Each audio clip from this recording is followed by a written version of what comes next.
tataua. Eiki te uhiwa aki te ho'ofa. I he aho pea mo e mokotoa. E oku o ngā aho o pekia. I kai lava whakaala.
tamai pea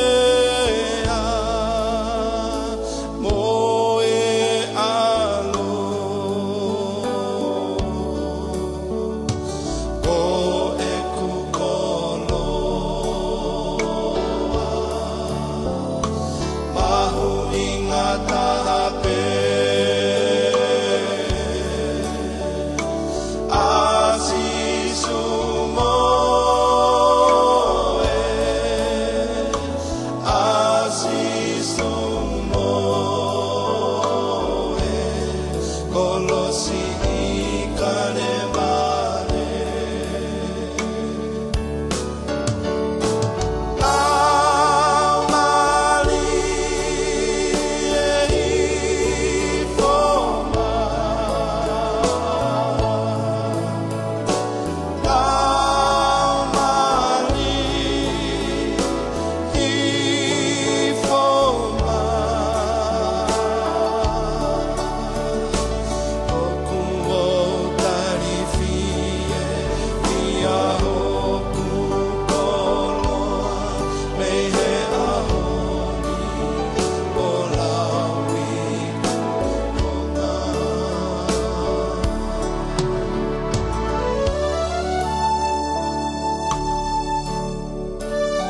Jésus, BF Amorto, que holy go laumali que a Fiona, o ngego holy a hainite, que ta fenga vai. Amen.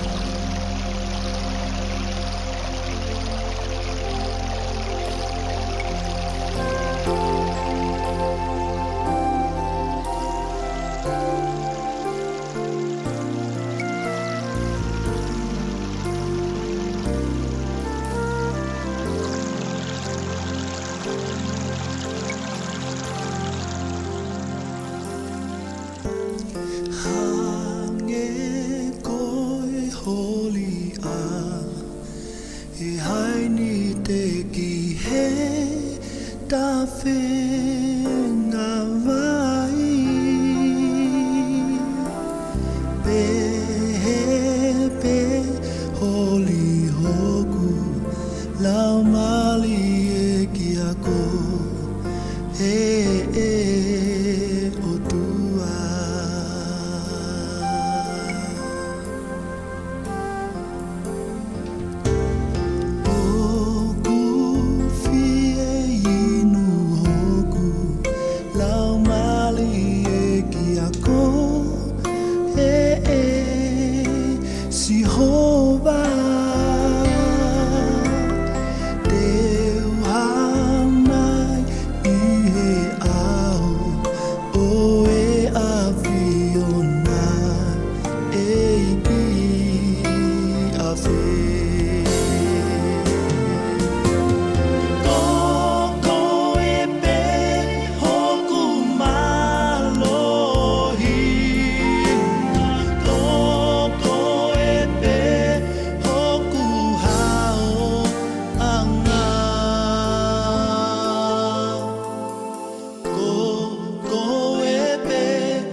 Now,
Faka'eiki ko tai men tau whanonofo, kata peo ki me hake pegi olunga mo sea, ko le pegi ke wharen ke mo ki me hake pegi olunga kataki.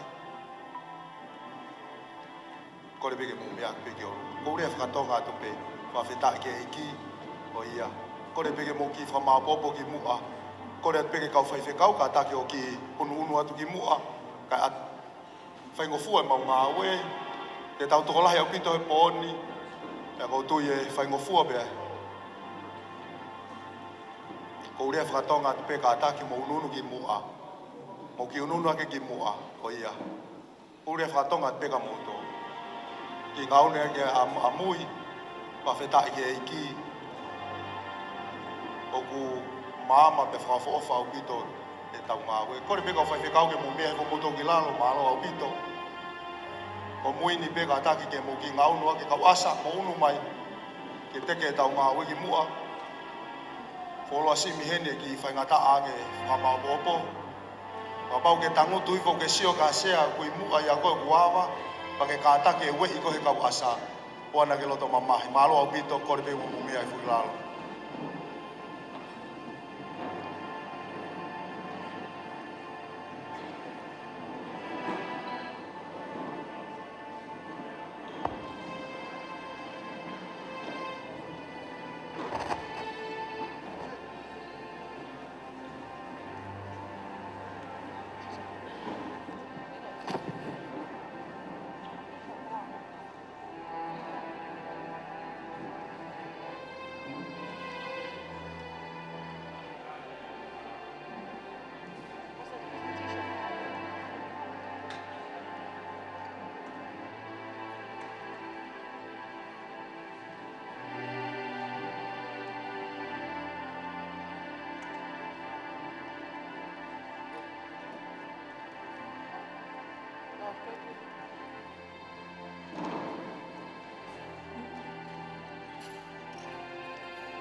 trouble.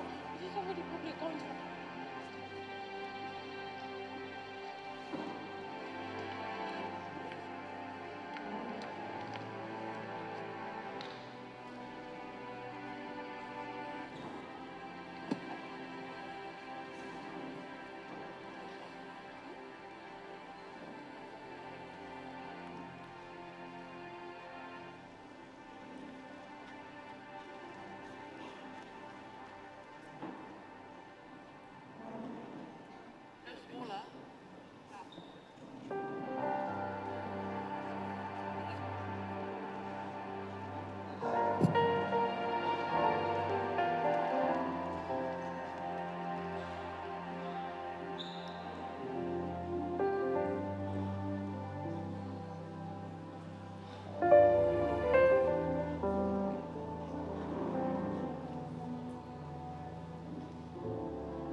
tau whamalongo whawhetai ki o tua. Peo hibega tau au sia e whiawhi maho inga. E whiawhi. E lau maria e o tua. Ea whatapu peki a whio e tauta hai o tua. I o tau hauhaunga.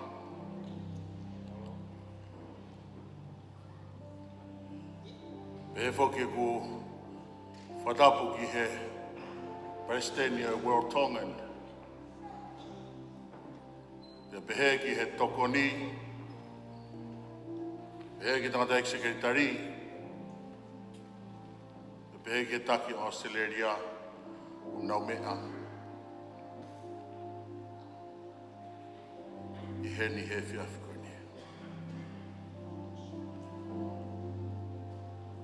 Atfoke papapa ki he whanau aho eiki.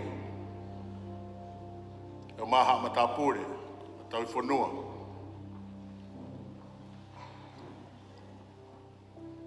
Pefoke whatapu eiki he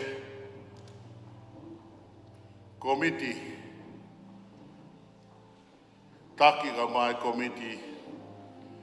Tongan ethnic, nau mea, he ni whatape mo ki tau tolu.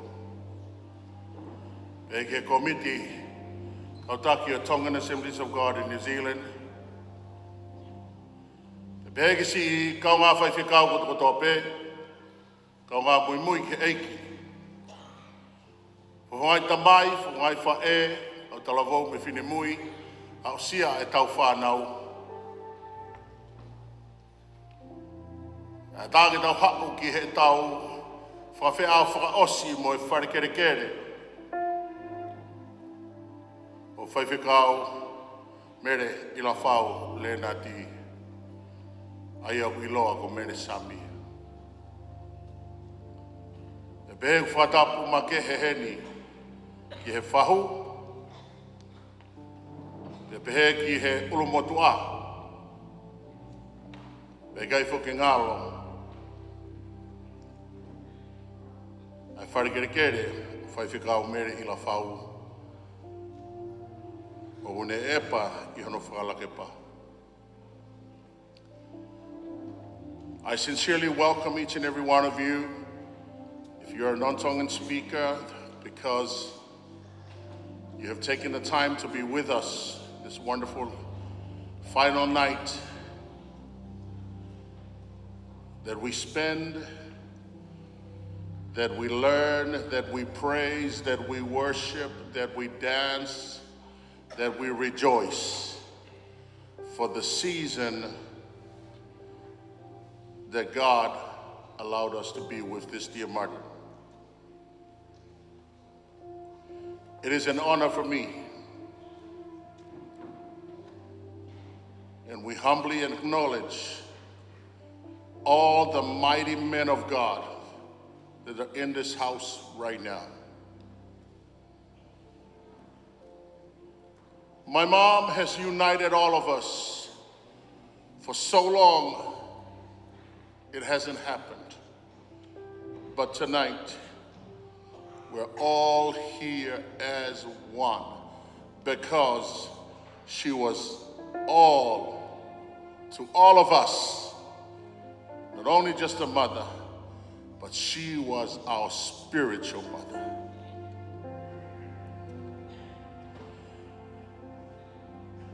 Pea koe whiawhi koe ni he tau hao ki he kamataanga, he tau whawhiao pea moe whae koe ni.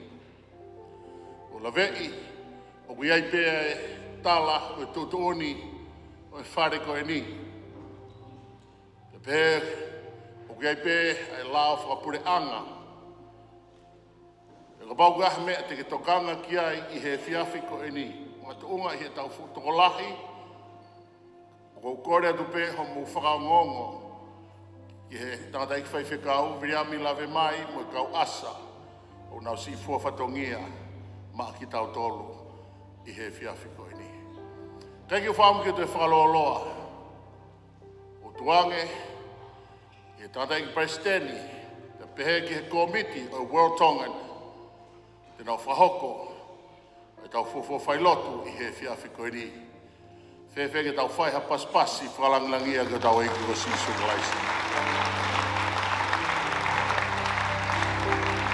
Tōlahi a tek mau tōlu, Ake mo la vei e ki nau tolu. O ki nau tolu ka kau taki e ni. O ngau e anga ngai whakapente kosi. Whaloku fua. I mamani katoa. Tādai praisteni whai whikau whirimone mau. Tādai tokoni ka praisteni a ki tonga. Whai whikau Newton toi api. Tādai eksekretari ka tokon taki a tonga. Reverend Toketa Stephen Aipolo.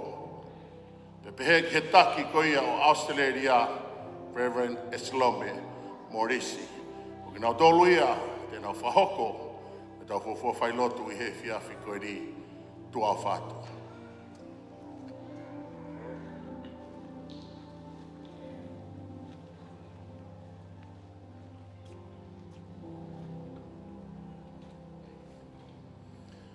Faka'eiki. Whewheke tau paspas ke lang ia eiki.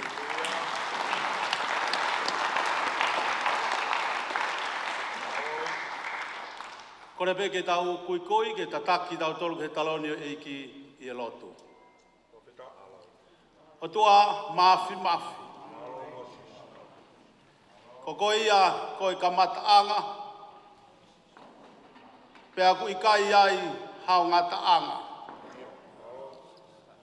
Ko koia koe otua o e langi, pea koe otua koe o e mamani o ku mau whetangu tu iai. Ko whanau a ki mau tolu, pea ko ho whangapere foki a ki mau tolu. Kai mea uke whaitu tu uni ai, o ku ngau e ai loto kotoa pe. Pelawa ke mau i loi, mo mahi loi, o kuiai ai o tua, o kune ao niu he universi o ku mau iai. Koe ni ka ho sevani ti, ka koe whai whekau, ne whai tōtō aki he ngai taulaki. Pea ko ke whai tōtō ni ki ai, i e pōni. Pea ku mau tū me he ngai wheitu ke he kehe. O mauomi, ke whai hano, ha whakamāwai mo ia. I kai ngata ai kai whakahiki i ai a Fiona. Ke mau tāla ki he, ka kai kotoa pe o e mamani ko e ni o kuiai ha o tua. Yes. Koe o tua ia o e kaunanga ko e ni. O ku mau heni ai i e whiafu ko e ni. Mau tokanga ke whakawhei mai ho lau maari e maori o ni. Whamore apata mai o hifo lau maari e lotoi e mau wheo hi. Koe hipe ke mau ongoi pe o ku mau fia neongo o ku whakamamahi ai māwai. Ka koho i heni lau maari e o ku mau ongoi ai nonga. Mau tokanga ke whakatāpui ka kato atu ai o wau. Mau heni ai he whiafu koe ni. Pete mau hiwa, pete mau pas, pete mau malanga. E koe hape hanga au e te mau whai i e pōni. He whakamāwai mo ho kaunanga. Mau kawange pe ko koe toko taha pe lang i ai. Whafoki atoa nge ia ki he awhiona. Koe lang i ko toa pe ia sisu kalais ko mau eiki. Ka ko mau whamu ui. Peweke taurea katoa, amen. Tau pas ke eiki.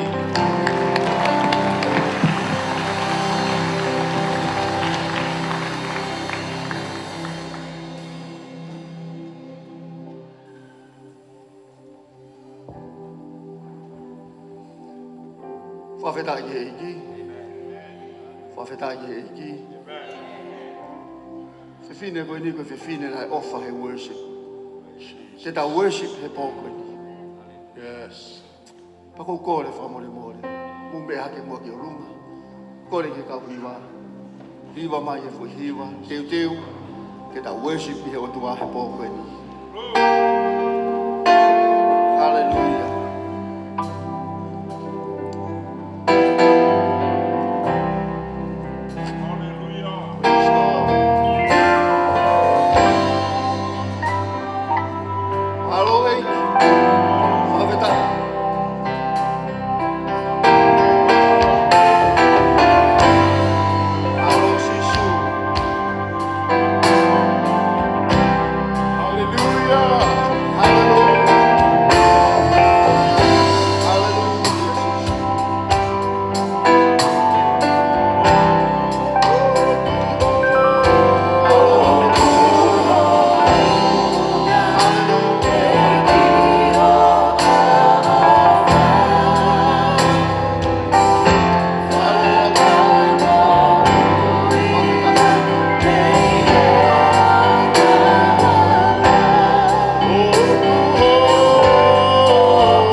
whamalo ke a Fiona e Fiafina.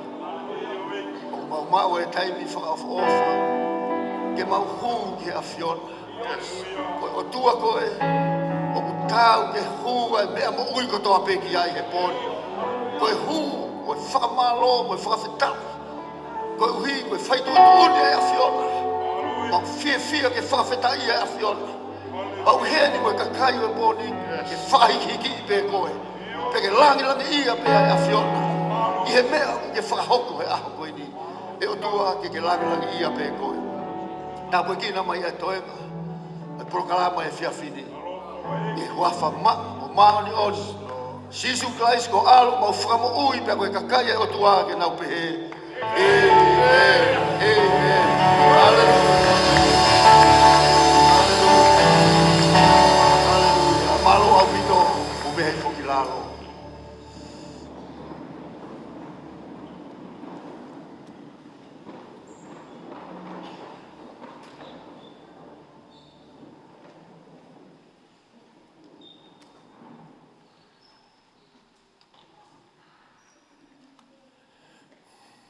Aweta keiki. Ko kore me ke o whamalumalo atu e kai whatapu ne ka mata ke tau polokalama e po koe ni. Kai ata ke o ki whahoko atu ha manatu meli e ke whae koe ni. Whataha pepe mo ha ki ongongo whawhilawe mo e lawe mai e ka nangani ki he ngā au e whakatonga, whakalukufua. Neu whitaraki pa mo e kaunangani pia mo Mele, pia mo Sami, e taiwa whitu walu, fua taimine no tare e ko sisuka laisi. Pia ki taimino no pe mi aina na hiki mai ki Nusilani, o hau a Mele, pia mo Sami, pia mo ongo mahanga ki Nusilani. Kai tuka la soni tonga, ko whawhua mahalo ki ta uona la soni e taimiko ia. Pia ko uhi o ko tamaya ka Sami, talamai Sami, mone. Ko e whiawhilotu ko tau ape, pake alu ki hawero o mai ala son ki he lotu. Pea tau paurewa ki he mea ki he whekane tala mai ati au, o vuko tau taha whāau, ka e kei tau ona ala son. O lue lalo he whiawhi whalaite ko tau ape ki hawero, o piki apu lue lalo mai ala son, o ma lue lalo mai i kolo. Tuka lotu, ma te lue whakafoki ko nau ape. Ki taim no no atu pe, ku hola e tā maia. Ala tau ki ko nau api, talamba e peti. Whasio te apo poini ke kau ngā api, ario sio whai, holai. Te iu ala tau, whaiwhai pepa ki tuange. Ka ki tei no me mia mo te whokanga Sami bea mo Chris i Tonga, i he konferenisi, ko tui whakavua ke tai whitu i wāpa, ke tai wa alo taha ko walua. Nā whokanga i a bea mo e hau mo taimi ki hawa mo la sonia ke nā whok mai ki heni. Pea ki whakawawea te tala noa, o se tau e hau mo fulu mi ai. Ko fulau mai ki Nusilani ko hau ki whau ki Māori. Pea ko ku hau, ko ku kai ngā whitaha pēnā i he ni ko Sami. Pea mo Mele, no hau rewa o. Ko tāmai ka Sami na hau wak whae tangata na ki whemua i kina ia pea tāta ka Sami, hau mai o nofo na api. Toi pe e ui ke ua pea whae e Māori. E ke mai sa mo Mele ko teu ko whai ke Māori ko si ka mea ko mau o tange halata kana teu ia ke whai tau tahao no laso ni teu a sa mea mo Mele ko mea ka tau pe tāna ki ke whai a ke tau tahao no laso ni ka mai Mele ko mea whai e kore ka laso ni malolo e tau tahao no ka whai ho Māori ni lawe e au ko Sami o mawe ko taki ka ko Mele na ne whai whakaukau ke mālolo ni ko ne tāmai, ne tātāna ko he ngai tau. O ko, pia kai ngā tai ke te ki whawaiwe ki mua e tala noa, o se ui ke ua ko ia, ko ku mea mene whai api ko no wholot, kai ki haku whau haku ngahi mahe neo ka tā ki whai kā kore tokoni, lotu, ka alo mere o harea e mea ko tāpe. O lawa mā, whakakato pia moi mai. Pia koe fuafua, ako whai Māori ko a Sami, koe ku Māori. Nei te kai ke whai Māori tō tahaia ki mua i Tonga, pe Nusilani. Pea na ea ko whai Māori leo e toke tahaia te ao. O wha maolahi he eiki, o koutou hene po ni ko e na e whau hok whamiri o ka mata o me loto whare koe ni. Na e lau pia ka nge koe taha au e whanau. Ma hu whakataha keu iasi mai mo sia mo haifu e tokola. Pia ko sia ke whainga loto koe ia mere. Na kai ke ngata pe ne toko ni ke o mai ke he lotu. Ko tu ia wihendi a sana Eliesa o me. Na nofo ki whangapaloa. Na alu pe a mere a uta mai neongo e ne mamao. Alo uta mai te whakafoki po uri. O gai ka e ni ia fuma mao e alu pe. Alu e hala ko i hala loto. Ma maa ke alu toko taha kana e pritaki pe a mere ala. Ka awhitu e ila mere wahataha o ku hao ke lotu. Ko paupe ki ala mere uta mai toko taha ko ia. Toko lahi au te ni ko tiu uesia une lavei e na ungai mo ui tau taha i ahoni.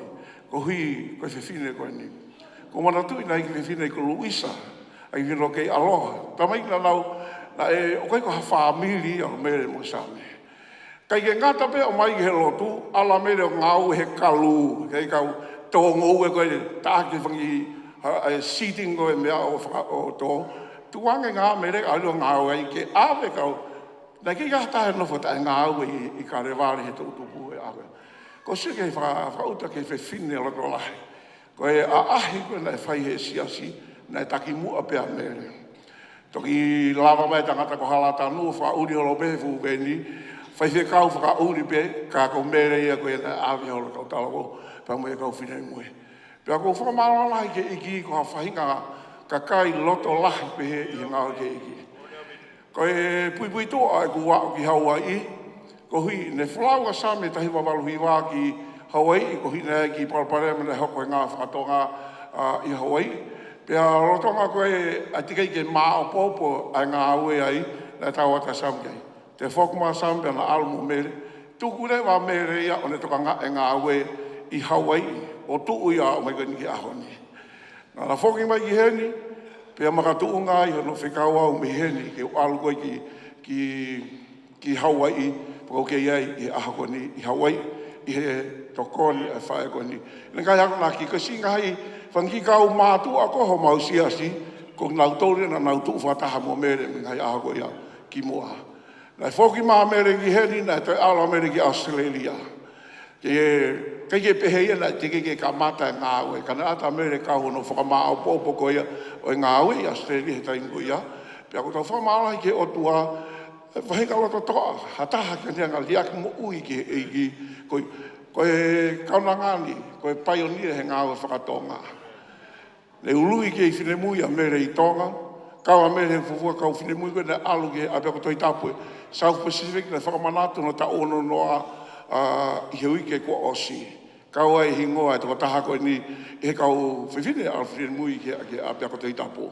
Pea kai ngatai e ngai whituko tau pēna e kau ki ai, na e malawa, he na e kai ke rea ta tau pe, ka na ia lao no ni ma a mere whaengai. Pa utui o Mele Ilahi, a toko lahi no sirani ua mua ngai manatu milie ke toka taha. Ko monu ia e pōko ni kumai whaenga maari ka mau tōru ke utalātu eni. Ka ke ngata pe ni lawe i hoku loto. I loto whare o mere, na o lato nofu e na o Karachi, kai teu e kumari he uike ua, hange na te teu ha taimi loloa, koe ne si luwa mea katoa au ke mea koe na te teu mai ne tama, ko hui ke whai maa. Ne hoko moi wā taimi, koe whānau, na nau lalahi alanga nui nofo i au i Hawaii, pe alanga na lasoni hoko ati ki whanua lahi. Kana koe mea koe na hoko, alanga mea lasoni, alanga siare mo uiri, te alanga mo Chris, ke i mea. Ko alo kuma lasoni mi ne tang whoki apu, whoki maa lasoni. Ka ko kumana tui, tala mai mea resa, e kai ke tuku e lo tuke nato. E ahoni, I'm so proud to see that Lasoni is being a pastor. Will is a pastor. Charles and Christian Church and supporting the work. Koe fuaia e whae. Na e kai ke ngata pe i ne tōwaki mai nihi ke he, kana ne manatua hono loto whare. Pia koe ne ngau e tō aki tua, kana hanga o tua whakafua, e loto whare o tua tākoen. Paku tau lau tāpua kai i ahoni. O kai ke tau whakihiki tangata. Pia ku whaalea aku pehe kananga koe ni, ka kuku tala noa ke mea mo uni nau sio tōna, e wau sia. Tāu e tolu mo fulu ko situ o mea i, e ku mawahe miheni ki he Hawaii i, nau alpe mi loto whare koe ni koko api. Pako foki me fi koe taimka tau pe, ko hau ki nisirani hange pe, ko hau ki api. He kui ke fitu na moa ka mata ki ai, e ngāo whawhai whikau i whana. Nau fōfua mo ui au ki hei ki tonga, kana ka mata hei ni ngāo whawhai whikau. O whangi ki hangai o toa tāpu ina. Mere, toa o whātu. Mālo ku lava hao ngā aue. Wai rea tonga, ai mohe fie maari e tangata whanga aue. He ko hui tokoto whakaloloa, kai olunga ki ngā nane whai. Tene taktaha kai pē, ai lere ne hos, taktaha kai pē e ne ngā aue nai whai. O iai e aha koe, aha e tānak tuunga. Ai aha koe whamao popo. Kotoa e, mea ko manumi mo mapelu, o whamao popo kotoa pe, e aha koe te tauwhetau lake e mo eki. Tala mai he tohi, hepe luu wahe ono hiwa ave sana ua fitu. Hange koe ko pau ke mate tāru o tahe tangata, o ka hiri ka koe whakamau. Koe ospe mate, u hoko mai whakamau, kei te asma whakamau ia, ka whakamau pe he te ngāo, te mea koe te rewhai, ai fitu ue te iai, mo i ko angai mo ui. Whatanga pa mai o tāki tanga tāpuki na kūtoka, koe malanga i e pōni. E hoko mai tau sekretari i e pōni, ke ne hanga o mei tā tōla ki wholafola, i e pōni hawhee, Dr. Steven Aipolo, koe tau sekretaria, koe tau tau pānga e taimini e World Tonga. Malo.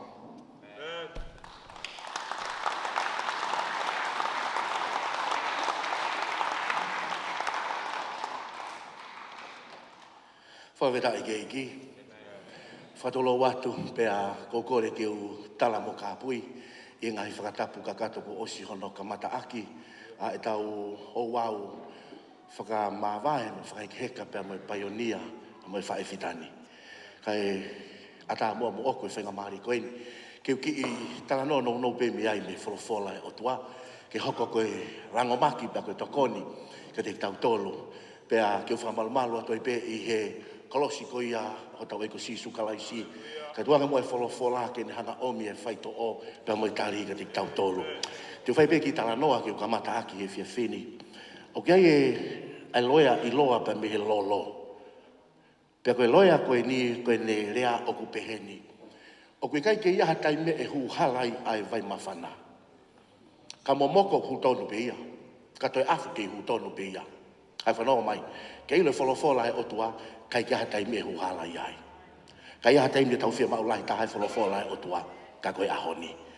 Te olive ke wholofola e otua pea ki mua ki hohot wholofola o tango whaamki salute whaapa-apa ki he paionia pa koe whae fitani. Ko ne hanga whaataha i ki tau tolu he whekau loloto o e wholofola e otua. Ko e wholofola e otua o ku tau whaamalanga i atu e tau tala noa i. Kau hanga he e paionia o e pō koe ni o whakahasino mai. Ko e wholofola e otua o ku mooni, o ku mo ui, o ku ngā ue wholofola ko ia. Pea tuange mua e wholofola ko ia ke ne hanga hiki haki o tau loto e pōni. Ke ne hanga whaito o ki tau tolu. Pea pehe ku salute me whaapa-apa ki he paionia koe ni. Whoke ku manatu ki he kamataanga mai ko ia o e lotu. E teke whanau i au. Ka nau ilo pe au mi manawa. Sere mai a ulua ki vesono ni ma. Tala mai he otua. Ki mua koe ke whetaulaki o mātua na kus ilo e au koe. Te hoka pehe vesono ni ma. Ki mua ke whanau i mai koe na kus whamavahe i pe au koe. Tane o si afio i pehe otua e mea tene whai. Pea i he whae fita koe po koe ni. Kou manatu ki he kamataanga mai. Kamata mai mai buongo mātua. Pea ko wau mai koe ki he ahoni. Kune whakamanatu mai ka te au. Koe wholofola e otua o ku mo ui. Koe wholofola e otua o ku mo oni.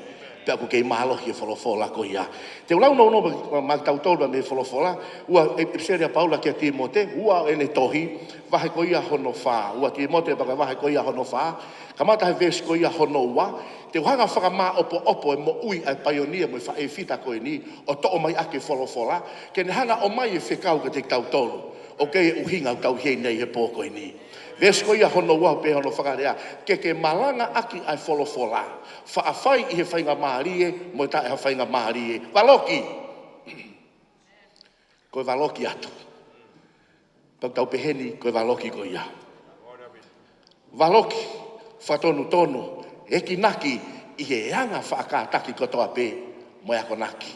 Ko ui e hoko ai ngahi kuonga e ikai te nau whaakataki ai ako naki totonu. Ka ia te nau tolu ai te ringa veri. Pe te nau whakatolahi ma nau tolu. A ka wako naki o tatau mo e nau hori. Pe te nau whakatafoki ho nau te ringa me mo ni.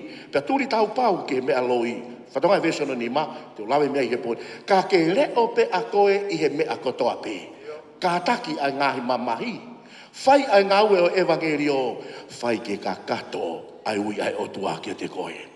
He kou tari pe ki hokuri ringi pe kua whea aho ku tuku ange. Kou tau ai tau rerei. Kou la vai e whakapue o kou kei tauhi mao a e ku tui ko ia ki he o tua. Ngata ai kua hiri whaki mo oku ai pare o maa oni oni. Ai a e whaki mai ki te au e aho ko ia e eiki ko whamau maa oni oni. Pe i kai ki te au pe kia te kumou tolu kotoa pe o ku whanongo mai he pōni ke mou kau kotoa. E o tua mafi. Tāpa ki ho wholofola ki ho kakai he pōko ini. Ke langi ia peho hua wha ia klaisi su ko mau wha mo ui. Emeni. Te hanga whaka opo ai mo ui ai wha e fita pe koe paionia koe ni i he lotu. Pe me he wholofola ai otua. Pe koe whekau tā puaki pe me whekau whakakoloa eni. Pe kune hanga o mai ka te tau tolu he vesi hono ni mamo e vesi hono fitu. Ko ia ai kano mamafa o whekau koe ni o e pōni. Pe me he mo ui ai wha e koe ni. Tala mai he vesi ko ia hono ni maka te tau tolu. Ka ke reo pe a koe i he mea kotoa pe. Kau ki whakarotolahi ka te koe wha e koe ni. Koe wakai koe ke ene mo ui pa moianga halanga whanonga o kune fōu mai ai. Whakawhetai ki he otua, koe otua whai mea whakaofo ia. Whakawhetai ki he otua koe kai ha mea whai ngata a kia te ia. Pa koe ne hako naki o kune hanga reflect. Pe kune hanga holu i mai ai mo ui ai whae koe ni. Tā koe mo ui ke tokanga ki he ngā ue o ku ui koe ki ai e he otua. Ke tokanga ki he ngā ue ko ia o kui koe ki ai e he otua. O ku maari e lawe koe ai wholofolahi pehene ene whakamatala. Ka taki ai ngahi mea mamahi kotoa pe. Ka taki ai ngahi mea mamahi. Whai ai ngā ue evangelio. Whai ke kakato o ngā ue ki he otua. Ka inga koe taha mea taha puaki ka teo e whae whita koe ni. O koe kia plan B a he ngā ue ki eiki. Koe plan A pe. Koe te whakarea taha koe alu pe ki osi. O koe kai ke toi ai hau reservation ia. O kai ke toi ai whakatoe toe ia. Koe alu koe ngā ue ki eiki, koe alu ke osi. Pe ko tui o ku lawe kei toko taha kotoa pe, he whainga whailau lau me whainga loto e whae. Whainau koe paionia. Ka koe whakamanato ka te motolu. Koe ne rea ku ngau ki apostolo. Pe koe hongo mai ake reo o e paionia koe ni. O e aike ngata pe ia te au. O wa aike osi peheni. O fia mau e foi pulu e ke hoko atu. Heu te ke foki mai e eiki. Hoko atu e whakamatala koe e wholofora vesko ia hono ni ma. E kai ke ngata ngai mea mamai ka whai ke kakato o evangelio. Pea whai ke au ngā whawhai whekau. Kau ki tala no atu kia te koe whilawe i mo ui ai otua. Koe ui ai otua o ku iai ai ene purpose ki ho mo ui pega ne tau mua. Kau ki ria te whakatata koe ni. Nai ui he otua te vita ke tui. Purpose ai otua whatawa taina i hono kakai. Ui he otua e seta ke kuini, purpose ai o tua ke whatawa taina i hono kakai. Nai ui koe e o tua ke whai whikau. Nai ui koe o tua ke tikoni. Nai ui koe o tua ke palestini. Nai ui koe o tua ke whai whikau. Koe o kui kai koe ne purpose ana. Ke whakamu ui e kakai ki hono pure ana. O ko manatu hene kei whailau tohi whakasapate holo ngai lalo akau i tonga. Hene alo ngai lalo akau o vahe. Wea ngai tā o ku mau i spirit of paradise. Ene tu he ngai whare o vahe ai eiki. Tā ko tau ui. Pa me he o tua ke tau tari ko au kai. Ko tau purpose ke whakamo ui e kakai. Heka mai ke vesa no fitu ke whakaosi atu he fia whini. He vesa no fitu ko e te wharea koe fulu ai. Ai toa koe ni. Pa te o mai ake reo e whae koe ni. Ai vesa no fitu pe he whae koe ni. Kua tau ai tau leri. I have fought the good fight. Kai ngalotu kau kire atu te koe. Koe whainga tau ia koe ne ku kehe ia. O koe kai koe tau fusi ulu eni. O kai koe tau eni social media. Koe tau eni e wheso vahe ono vesi hono taha wā. Koe tau o kupeheni. O koe kai koe tau miri sino mo e kakano mo e toto. Ka kia ngai pure mo e ngai mahalohi o e ngai potu whakapouri. Ta koe tau kaua tau tolu ia. Pe mo e ngai potu e whakapouri. Kono winga tala mai he vesi hono ni ma. Ka taki e ngai mea mamahi kotoa pe. Ta koe tau ia koe ia ke kātaki. O koe tau o tau mo e kakai. O kai ke tau o tau pe mo mea ko tau whenga ngai mo ia. O ko tau me ngai lau mahari e. O ko vilo takai holo. O kai koe lau a talo pare ma. Koe lau mahari e koe o ku ngau e ai. Tala mai apostolo he vesko ia hono fitu. Kuou tau e tau lirei. O mo ilo e paionia e pōni se fine tau ia. Hallelujah. Te fine tau ia. Pako hanga me kau ea te tau. Koe tau ia ko ia na kai ke tau akia tuke. Na kai ke tau akia noma. Koe tau ia ko ia na tau akia hono tui ona. Na kai ko tau e tau nere. Ko tau e tau nere. Au ki lava tuka te koe. Ka vai vai ho tau e whaka ofa e tau te ke whai. Whamore mori pe kau ki whakatulo watu. Ke ilo teimu whetangai I mai e mata. Koe teimu ko matai whare tamafuhu. Ke ilo teimu whetangai I mai e tangata me whiwhine lotu. Haue ngai mea ke he mei hai. Koe vai ene tau. Ene tulu tui oku whai. Pea tala mai lewa he pioneer e poni. Koe tau oku kei hau he Facebooka. Koe tau kei hau I social media. Koe tau kei hau I telefoni. Koe tau oku hau ia mei ho tui kia sihova. Koe tau ia. Pea koe rea ia ai pioneer koe ni. I he poni oku reflecta tu ake wholofola hai otua. Kuou tau ai tau nere. Fefe hake ho tau he poni. Ia ia tongo lahia. Tai no fonoa mua ka rea mai ka te au. O kai koe tau ia. Ka aku rea atu, lotu maana. Ka aku lau atu, lotu maana. Ka aku le taaki koe, lotu maana. O ku ui ia koe tau, oi tau nerei. Hallelujah. Sasu e eiki kau ki hanga wei koe he pōni. O ku tau hau ki hanga he whewhine. O tuku mai e whekau o tuake te koe pia moau. Ka tau ka mātuku rewa pe mei heni. Te ke mana tui a Rev Mele Ilafau Lenati. Te ke mana tui a rea koe ni. Kau ai tau nerei. Pea kui kai ke tau ua tau tolo au ki pule anga. Kai ke tau ua tau tolo huholo he kau ngā api. Kai ke tau ua tau tolo whewhaka mawaki. O ku tau hau tau tolo ma pelu kia sihova. Kuou kau ai tau nerei. Nai taua Paula me Brisone, nai taua Paula me he maka, nai taua Paula me he hala, nai taua Paula me he ata kai ke mowi, nai ha Paula tala me ke totono, kai ha Paula tala mai o totono ke pe iau, tala mai e Paula te ke tau pe ke Sihova, te ke tau pe ke Sihova, o ki kai ke tau mili sino me kakano me toto, ka ko ngai pure me ngai malohi, ngai poto whakapouri o lunga, hei kai te ke ikuna ko he tau fusi. He kei te ke ikuna koe ho malohi. He kei te ke ikuna koe ho totonu. Te ke ikuna koe he lotolotonga o Sihova. Kuou tau ai tau nere. Ua. Marewa he whine, kou lawa e whakapuepue. O ku wifo e te alu te mahino na te metari kou la. Kau ki whamanatu aka te koe. O ku tala mahu inga tangata mo e whine mo ui ki he eiki he aho peheni. Tala i hono mahu inga. Kai ka ilo i koe he kamata. Kai ka ilo i koe he taimo ke tolo i matai. O kai kai loina tole tai fasia I holoto. O mohe kau kainga lotu pa ke fia mari alko nga haue. Kai aha ia tu apoho. Kai ke lava ia mohe. He ngai konga ke moi fai ia fohu. Whakamanatu marewa ki tau tole he vesi hono fitu. Kou tau e tau lerei. Kou lava I whapue. Koine kune talamai ka te tau tolu. Ke kātaki ai ngahi mea mamahi kotoa pe. Ke lava I whapue. Kua pau pe ke kātaki koe. Ye maurea me kau te pula. Toka tāsa taputu ne nati. O pēne maureha kau te kula. Kau ku ose kātaki, ai e kātangi. O ki kai koe kālau. O kai koe kāwhahalo mui. Ai kātangi. Kai whanau ke rea tangata koe ni. Pea hanga hei whae koe ni. Hei, osi fualoa pia taimi. Lau ino ea taimi nei. Hau e koe ki nusi nei. Lau ino taimi nei whikau ai ki Australia. Ke alo nofo holo I Australia o pupuhi ngā haue ai. Nā kui Hawaii he taimi na nofo I Hawaii ke pupuhi ngā haue. Hanga mai kau tala atu te koe kātaki pe. Paka pau ne te lava whiwhine, ai pioneer rea mai te tala mai na kaua tangi. Na kaua toe. Na kaua ngari vare. Na kaua I whakamā. Na kaua I ngahi mea kehe. Ka kune whakamanatu mai ka te tau tolu, ai ui ai otua ka te tau tolu. Ko tau ai tau lerei. Ko lava I he whapupe. Koe ku wheu I he pōni, te ke au ke te pi. Te ke au ke tamata whaki, te ke au ke te pi. Ko tau e tau lerei. Ko lava I he whakapupe. Ia kau tamai kwau ke te pi tai suia. Ia kau tamai kwau ke te pi ku more fukai nei lere mo ia. Nei fui lere fuka maari e taha Amerika. Ai pai stene wala tonga nei maari e fui lere. A me toke te pi pure fuka ia. Mau e lere, mau e tika, mau e preike rekoti. Kai toi fuka ia. Haka mai kau rea te koe. Lere mo fuka. So kau talate fuka ku ke rea moi, o ku ke lere mo ia. Hai vira ko ka whakaosi e vesi ono fitu, ai fuka ku ke lere mo ia. Ko ke puke fuka. O ku ia koe ku tui kia Sihova. Nā ku tui me he kamata, o ko ke tui he ahoni, teu tui toa o. Fefe ka pau te ke mate, teu mate pe, teu puke ku tui. Fefe ka pau te ke ngarivare, teu ngarivare pe, teu puke ku tui.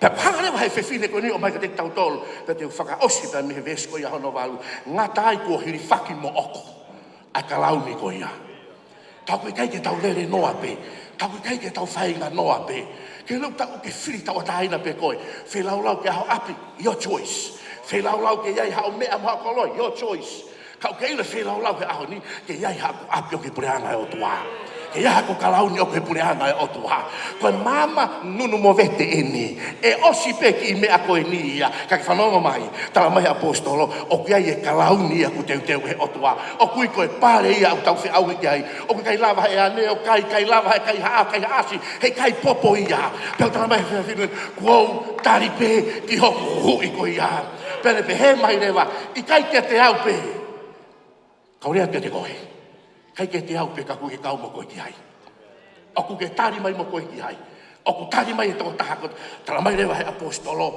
ta le he fa o sia ke fa e fita ko ni ai se kau ai o tua ko tau le haleluya ko no fa ki tau tu be sia de nai pe fa la lo to fa na tau na ne fai na ki astreria ta fa no ko pe loki na ai ne tangi he na kai ke sa ia ko ngai se si ai ai na to no atu pe na kui Hawaii Honolulu Ikarihi no foi he loki taha no foi he loki taha ko whanonga kene tangi he ku lau sia sia le a kakaia kai pepe he finen eiki alo ofa mai ka te nau tolu tabo ko kau ai tauleri ko kau e tauleri ta hoko atu nere ko lava e whakapue o si tonu ia ke foki mai si tangi atu e ta sabile na ko ta e lata talata pe ka no fo bena ai e tataki ke lahi ke le ka pau na ko e lanu pulu ia ko vata folo e heka mai ana e anusia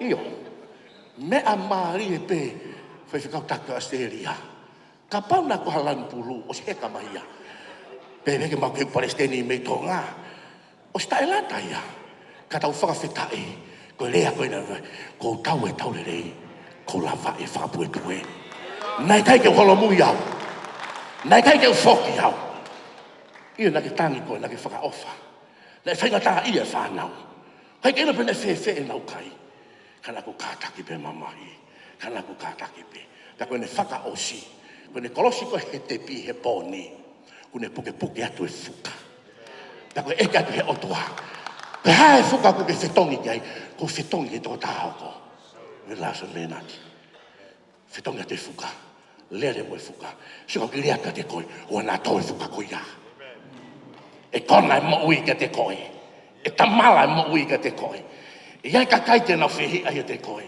e iai e ngā tau mo humu e mo ui puke fuka ke a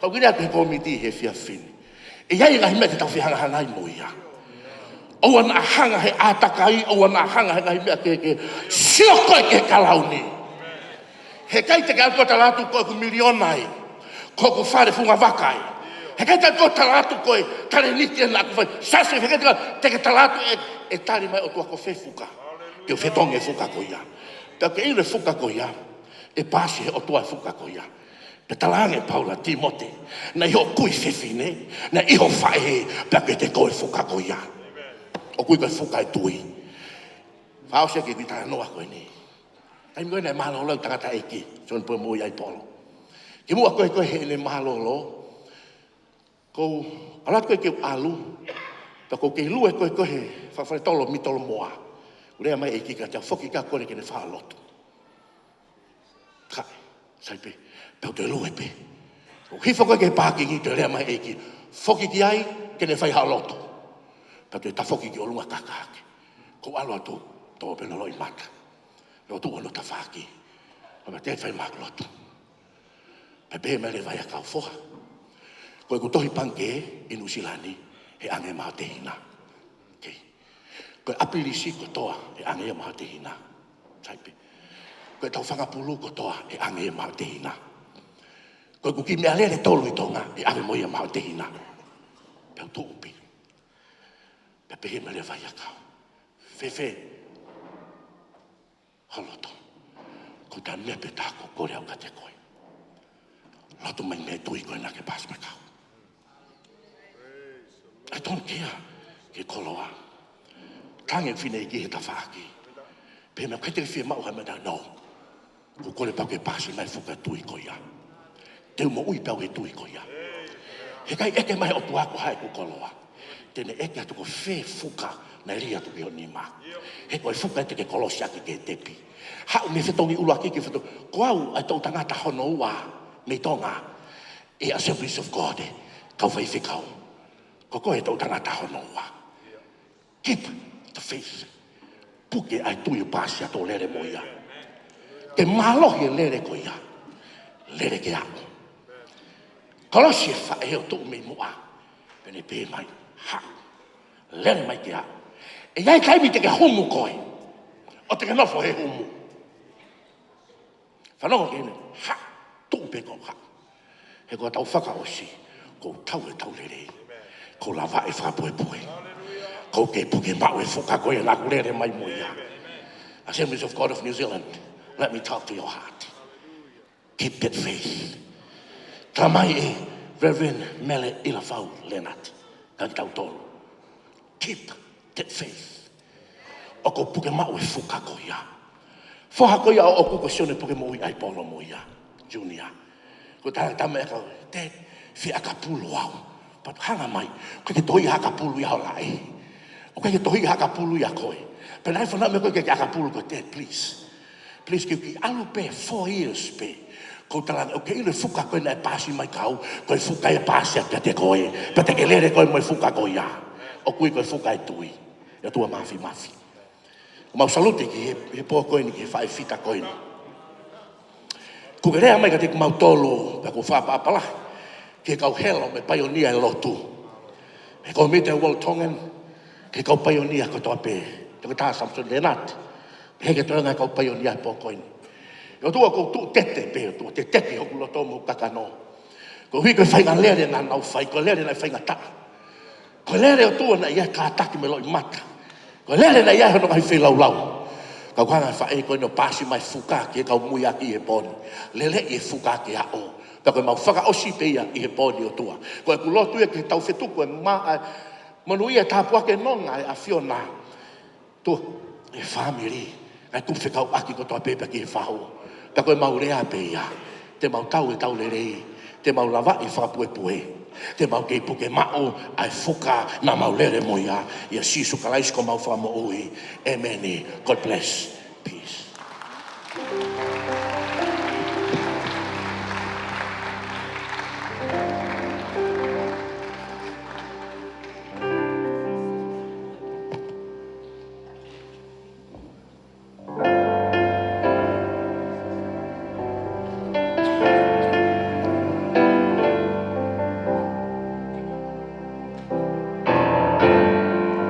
Si supo koe me hoku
Malo sisu.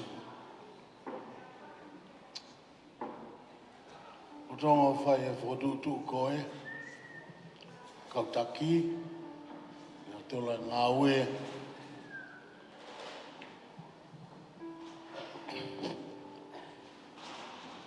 O whamarola I ke otua. Ko uhi. Ko mapo ko ini uke lewa mea taimini. Whatoto. Mea kuwhi mau. Ke uki lea. Ke ko ilo koe pō.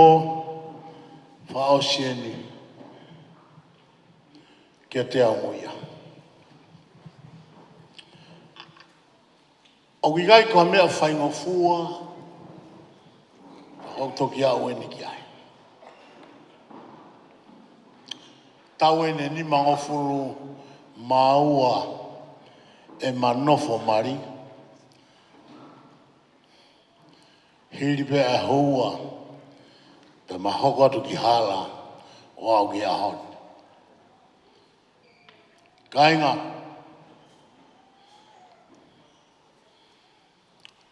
Ane afi pe ane po au ki ahon.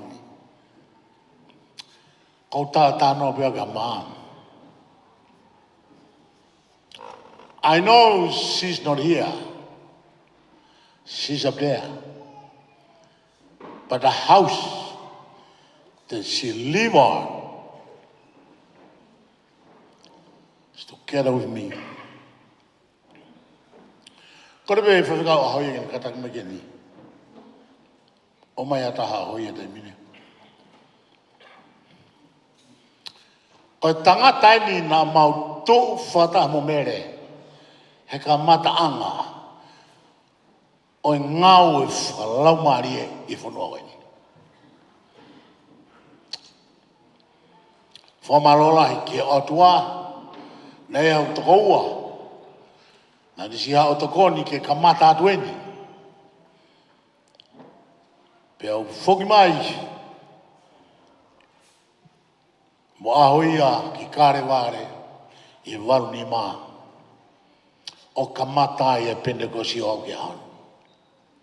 O mo vete pentekosi ke whitu o toa mui hene. Mo toko wā sione pumu I polo mei tonga. Ka kau pioneer. A hoia ka tahaya e kau pioneer. And he was so great in the spirit. Koe aho ni e lau maari maanani. Ko whielawe ka kmotolu. Hakamata na ku whai whakataha. Pa maui e tau koe ni pe masione wikilane hawea koe fuafua taki tonga I o Assembly of God o tonga. Tangata ina mangau whakataha tau e hongo fulu. Pe te hau peki hene a wikilane hawea o matoe whio I whaafofa. Yara to ngāue South Africa. Pa te whok mai pia wiki ki hene I te au. Honge koe hau o puke mo ui. E koe kau tangata I uraki komiti e Pentecost ngā, ta ono whitu.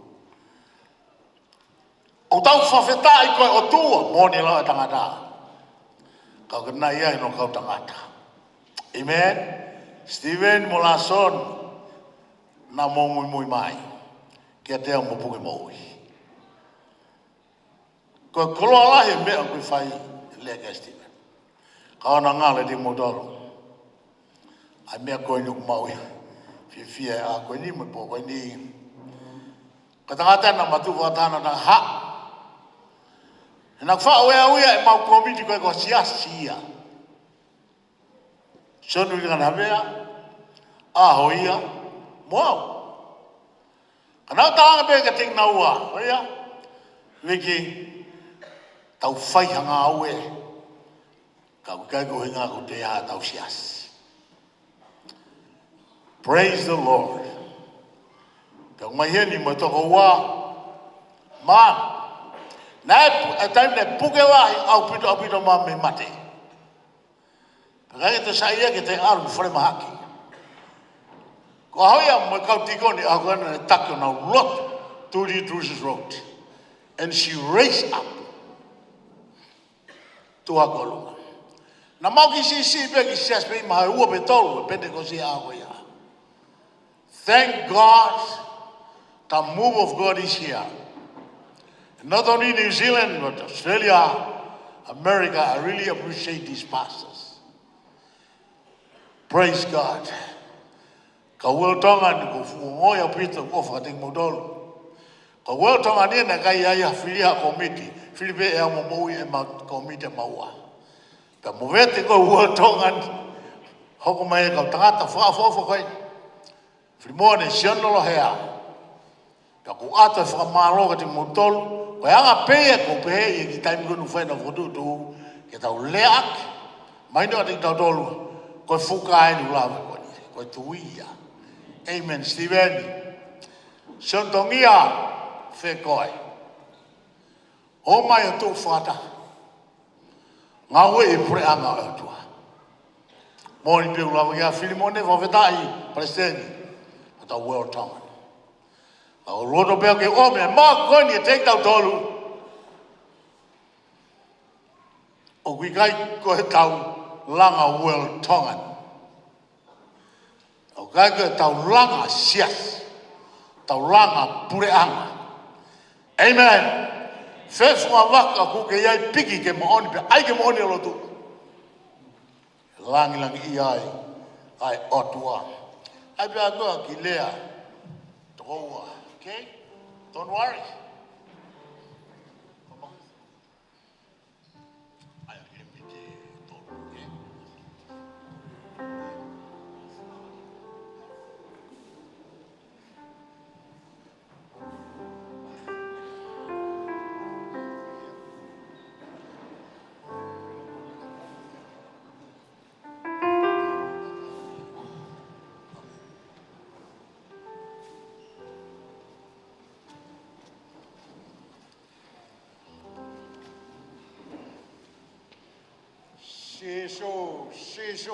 Sisu. Ko sisu. Hotau ofa anga. Sisu. Tau fia. Toko taha kotoa peheni. Ke hoko. A sisu. Ke te au. O fia o bito. Mea ko kerea ki ai sami. Mere, o whalahi atu au pito.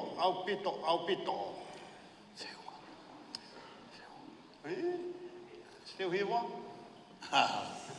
O koe kai ko tā maau ko poto he hiwa. Nai. Ase reni o hiwa te po hiwa. Toki hiwa nai. Mate toki hiwa nai. Praise the Lord. Amen. Ahoya ko apu mo hoya. Ko maalunga mawel. So blessed. Patak te matok hiwi. Ahimi anai o tu alo.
veke hako mai e ngai hala kuna kore mai ki ai. Ko uraki. Whamahalo o te mutoro. New Zealand. Whawafonga. Motu whata. Ko peheke tuange ai Palestini. Mihana tuanga me te au. Kaure atu. Ko whamara te motoro, whata musoni, munu whate ina, munu tu vewhine.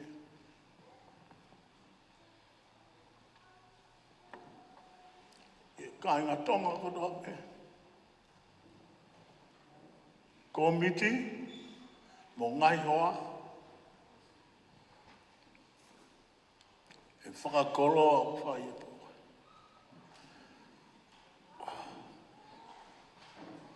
Mums,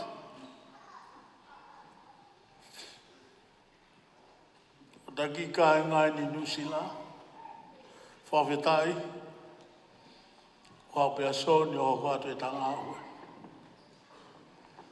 Whaingata ki ure au he pōni kainga. O hiu whai kore mai ki ngai whono ngā mga au sia ki tuki alatu ki ai. Kainga tonga Nusilani, ko miti kotoa, ate whamalo, ko i koe mea e whiawhi koe ni. Pōi ni e pōwha whawha whio. Nenga na kai whiha awa. Ue lua ropea pure hala pure a ngā lue lua ropea. Ka pili to whiha awa. I don't want to see her anymore. She's gone to heaven. But it's sad.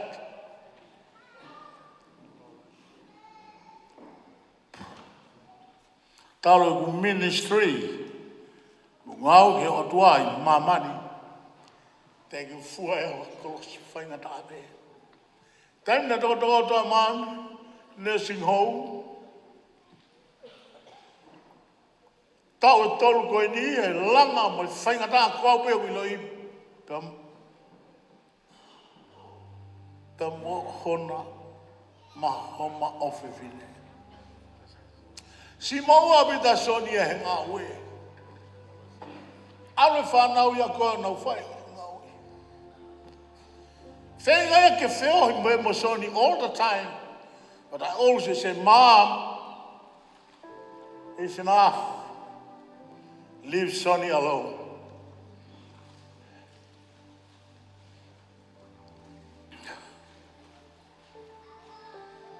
And hanga behiki o mai Sonny in the last day. And Sonny fellowship with her the whole day until ne hanga o mai e taimi ki a Sonny ke mawahe. Ka nofo pe mo maofe fine pe āluai. How a committee kai ki whakau kau koe aho alu.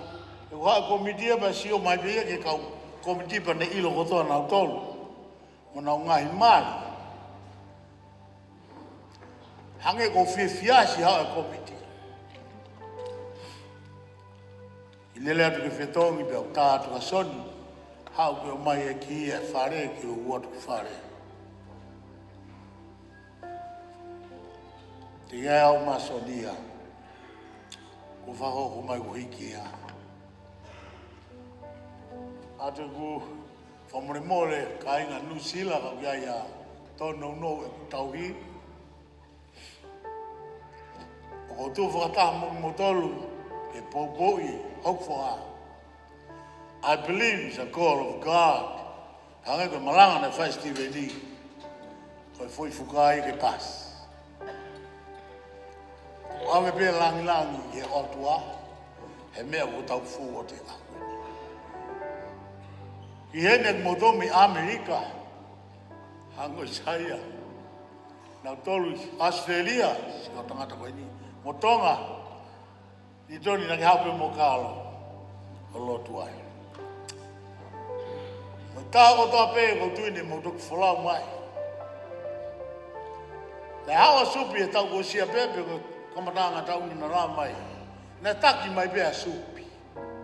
Whau ia kake mo ilu mo tōku whaia supi. Ko lea asupina e pehen, mele, nof pe koe teke mo upe. Pe ane talanga rewa kia mele.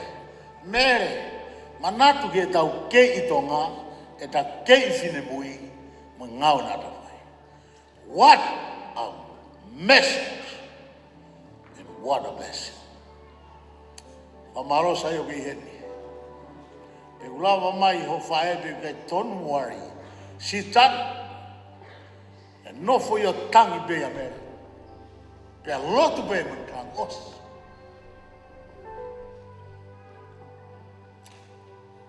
Feo ngai ku lea e poni. Ma ko te feo yo fai me ngai holo, me ngai fai popo.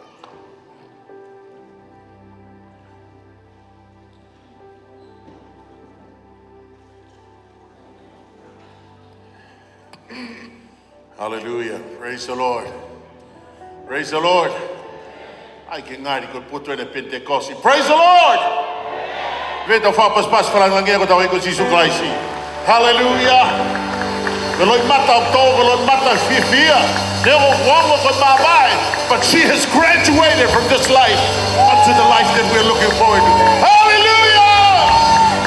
That's the God that we serve. That's why I fight the Lord. E whamu te whalolo, pe watu e whamore more. A whakai atu pe tangata e ki, koe atu ngā pe. Was mahino ke te au, koe hoko atu koe ni, to e lahi ange e mau ngā ue ki si ono toka mai ki nā. Koe e ko kore atu pe ke whamiri, ko to o tokoni mai ke tau kau ngā ue. Hallelujah. E whakamari ko ni tuange ia, e ngā ue koe e Gateway to Glory, na ho mai whahoko, whailotu hoko, ki moe ke tau hoko atu, ki ngahi holo. Hage pe ko poi ni feohi. Hallelujah. Hallelujah. O te ke nofo peo lata he toko taha koe o ke maheni moia. Ha whai loaki he toko taha koe te ke maheni moia. E koe whewhine o ne whatahataha ima ki tau tolu. Koe whewhine na ne whetaulaki pe moha taha. Na ne whaiwahe eiko si sukalaisi. Ne kei tue tala noi ha toi mea kehe. A nge ke wholofola o kamata ki tau tolu he whiawhi koe ni. Wow. Our God is an awesome God. Puke ke matoi matai koloa koe o kamata ki tau tolu he pō koe ni. Because God still has more for us. O ki mautole ni tau tangata hoko. Sekretari Wortonga, to da Steveni Aipolo. Te mai ki koni huktafa ki me he. O Pastor Isaiah V. Pe mi Amerika fohai o Tomasi. Kau masupi esi V. O henia sentongia havea ko fohai a. Takatai ki President Malolo kone toki mamaat pe me ki tau tolu sione vikilani havea. O moto konu whahoha a. Koe motu ai au talavou taha ia te mautolu kotoa. Hallelujah. Praise the Lord. I he whainga maari koe ni. Hallelujah. Hallelujah. Au lere pehe mea whai he o toa. We welcome, hallelujah, our brothers and sisters from the Tongan AOG, from the New Zealand Tongan ethnic, Reverend Anahina, o maasita, noina kaunga ngā ue. Hallelujah. Now, fe kaunga heni ke tau kaunga whawheta ki o toa. Hallelujah. Praise the Lord. Ia taimi ki ne whahoko mai ai, po ki ofa. Me he, tātai ki superintendent ko ia, AGNZ i no silani. Koe aho nia ngā ue whakataha. Hallelujah. E uwhai he kia mea whaafo e tau hao ngā i he whiawhi koe ni. Whaope ke hiva mea hiva taha. Hirenga pe koe ni, na hoko atu ki he whailotu hoko malo au pito.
Faka'eiki, whakatulo atu mo e Apo Faka'eiki, kau whafofonga atu e konga e whanau a Mele Ilafau Lenati.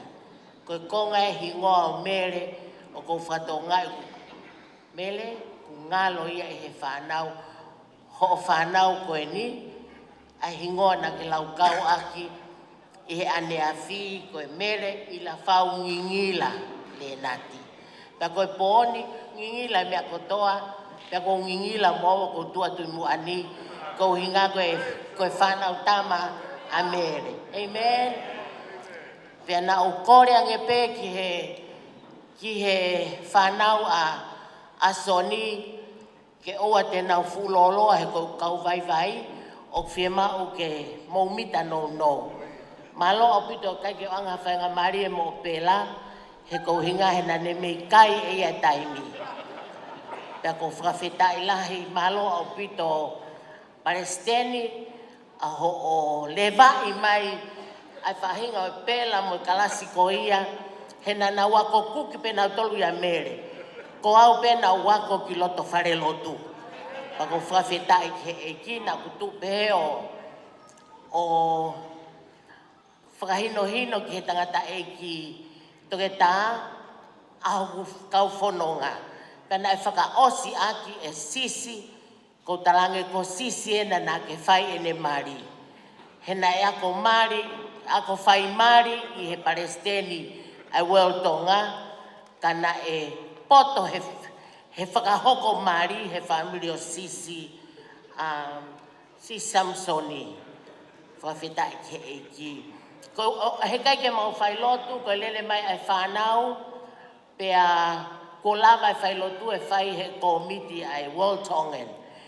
Ko uhinga pe ko tu at ko ni ko whakawhawhungai at ki mautolu, mo whakahoko atu ai tohi, ai Palestine, ai General Superintendent of the New Zealand Assemblies of God, Rev Mele Ilafau.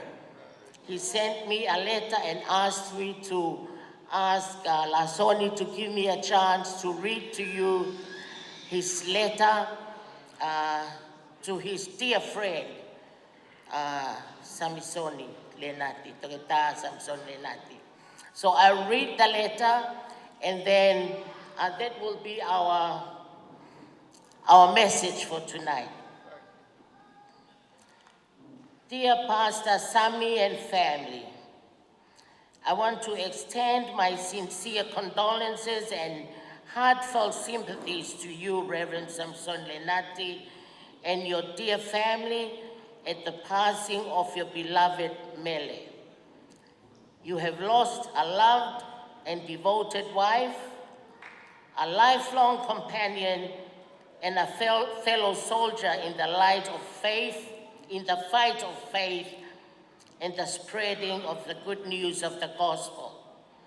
Your children have lost a loving mom. Your grandchildren have lost a doting grandmother. The Tongan churches have lost a pioneer. And we have all lost a friend and a companion in Christian ministry. Thank you for sharing Mele with us all. She was a gift from God to the people and churches of Tonga. She was a colleague in ministry and a friend of many people inside as well as outside of the Tongan community and churches. She will be sorely missed by the many that came to know her and who found solace in her grace, help in her wisdom, and direction in her counsel. I apologize that we could not be there in person to pay our respect and to celebrate Mele's life with you all, but please be assured of our love and our continuous prayers. In His grace, Ilafau and Fia Ezera, General Superintendent, Assemblies of God in New Zealand. Koe ofalahia mo popwaki, me he Palestine whakatoa Assemblies of God a New Zealand ni, ko inga he nai whai e ngā ue whaofi, me mo e whae koe ni Mele, taha o ngahi, ako naki na ke whai ma aku o kou manatu ki ai pa kou puke ki ai. You once shared at a gathering when you came back from conference and you said, Anahina, I wish you were there because I was devoted to my career and wouldn't take leave to go with Sikalu to conference. But you came back and said, I wish you would take time out to go to conference because it is a huge blessing. Mele, nagto'o ho ako naki, kaya nagfay ho fekau, nagdalang o fua ki ako'y. Kaya alu ke konferenisi, and that's why I'm here as I am today, because I listened to your counsel. O ofalahiatu Lasoni, pe Jamela, committee, we kau fai fekau at Tongan Assemblies. Ofalahiatu Samsoni, I treat you as a father because you remind me of Manu, my dad. I thank you for being the pioneer and setting a stage for all the people that have come to Christ through your ministry. Whatever platform we are in, it's God ordained, because the kingdom of God is too big for the limitations of the Tongan mindset. And that's why I'm so grateful, and we are indebted to Mele Ilafau Lenati. You'll always be in our heart and in our memory. Ai Tongan Ethnic Assemblies of God and Usilani. Let's rise up, work together to extend the kingdom of God. There are many people out there in the world to be one. Yes. We can't afford to waste time. Jesus. We can't afford to waste time looking at titles. Can't afford to waste time fighting over titles, over names, while hundreds and thousands of people out there are dying and are being snatched by the devil.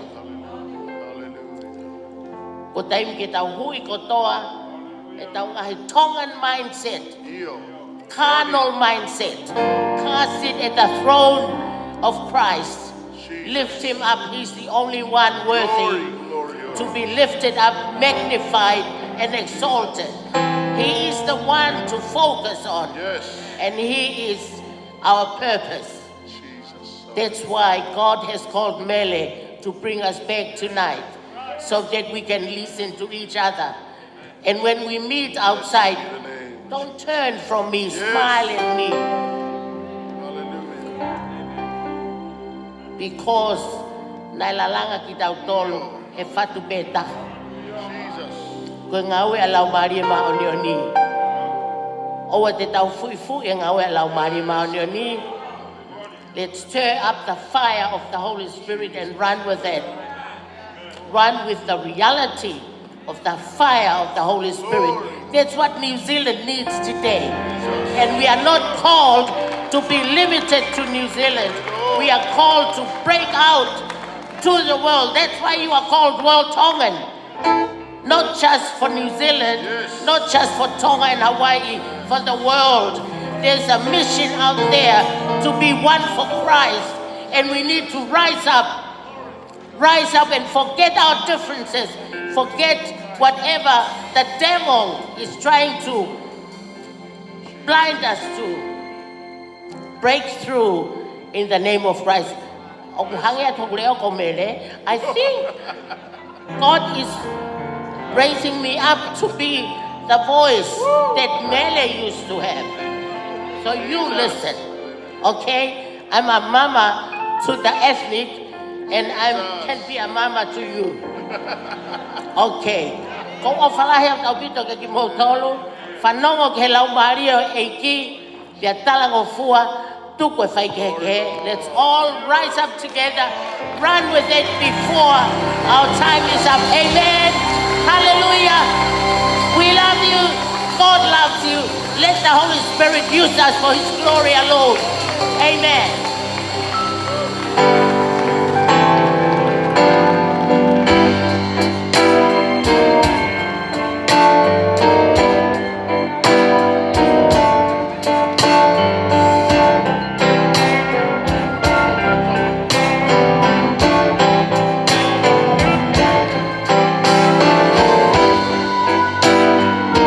Glory, hallelujah, hallelujah. Thank you, Jesus.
Jesus, hallelujah.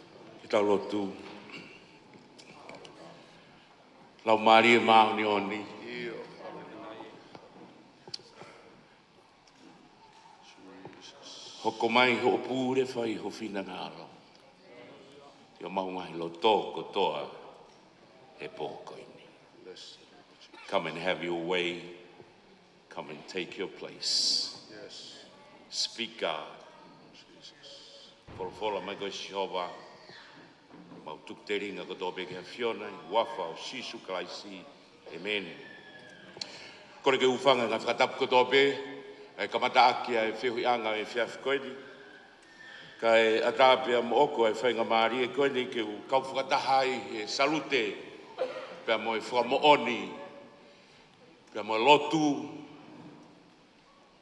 Ai whakawhiao whakaosi u tau whai. Ki he pioneer. Oe ngau e whakatonga. Kai ngata bei a te aloa. Ka ke he ngahi wheituu ke he. Koe ki I vesi e ua to mai ke whai mea ha ki popou he po koe ni.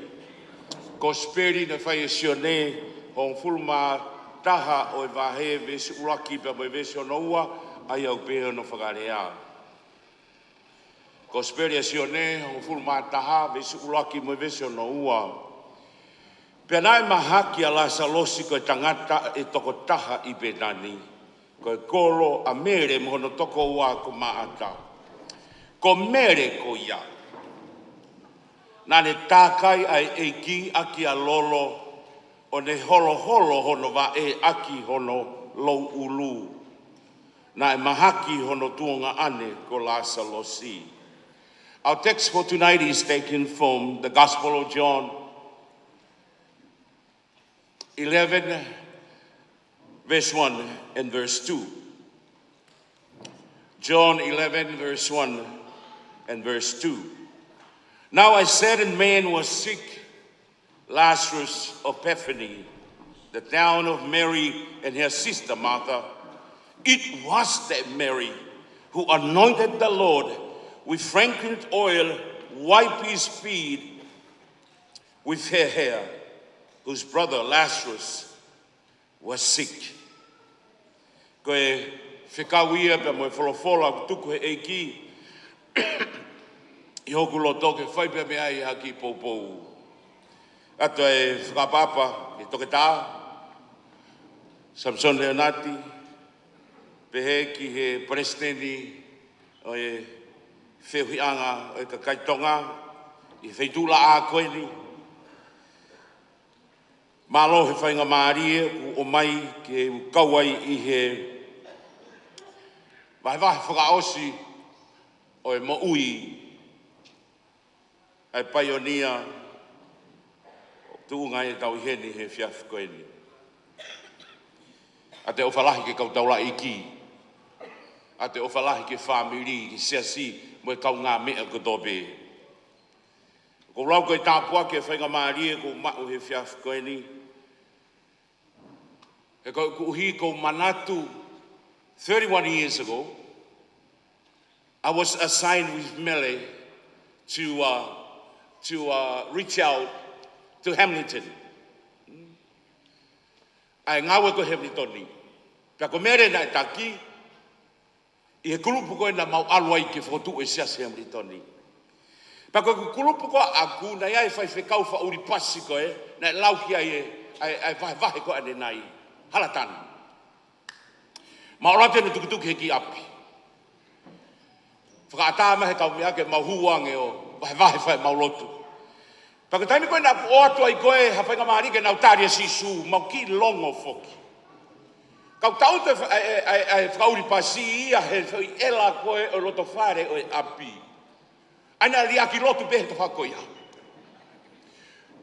Pea koe malava koe ai whine motu a. Mahalo pe ke tari I o mai pe koa wen ke tari a sisu. Atunga mai whakauri pasia me mui mea tau. Koe mau foki ko ia.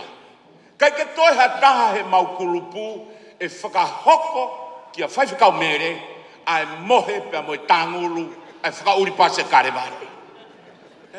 Ko maua koe o whakatahataha mai kulupu, ngai kulupu ke loto whare koe nā mau iai. Ka pe hifo mai ai whakauri ia. Eke mere, o kui whe whakauri pasi. Taranga he konga i makwalo. O ku mohe ia i pasi, i ri whia ia nā mau talaka koe mea nai, hoko i aahi nā mau whai. Ko fua taimi nā ku whelongo aki ai pia moe peki a.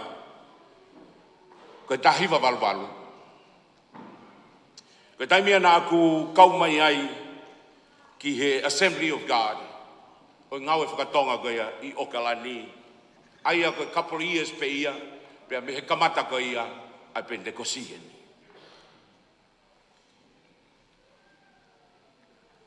Osi mea e tau e ua, na mataria e uia e ki ke maalua i he tahiwa taha, ke whukutu e siaska ia i loto lua. Ne mea ngea toke tāpea mo mere ke whaiho ma lotu whaka osko ia i he siasa o tala. O se tau e ua mono whukutu a loto lua, na mahiki mai ai ki heno whukutu i se skoi o tahuhu. O tau iai e toke tā re to sia rea he koe ni.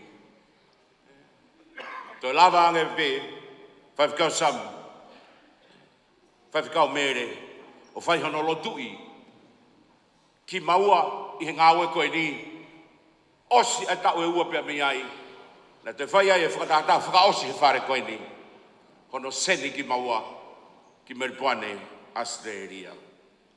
Paka tau e ne wahiva, e mai Meripuane. Nā kui heni he wharaite ko osi, koe kutaria ke hao e piki apu ke ake au, ke whoki ki Meripuane. Koe tautu ko ia ko si hivo kamata no o hake he Facebooka, pia ilo rewa ai mea ku hoko, pia ulere atu, ia la soni, ia nau whare lotu, o whai ai e malotu.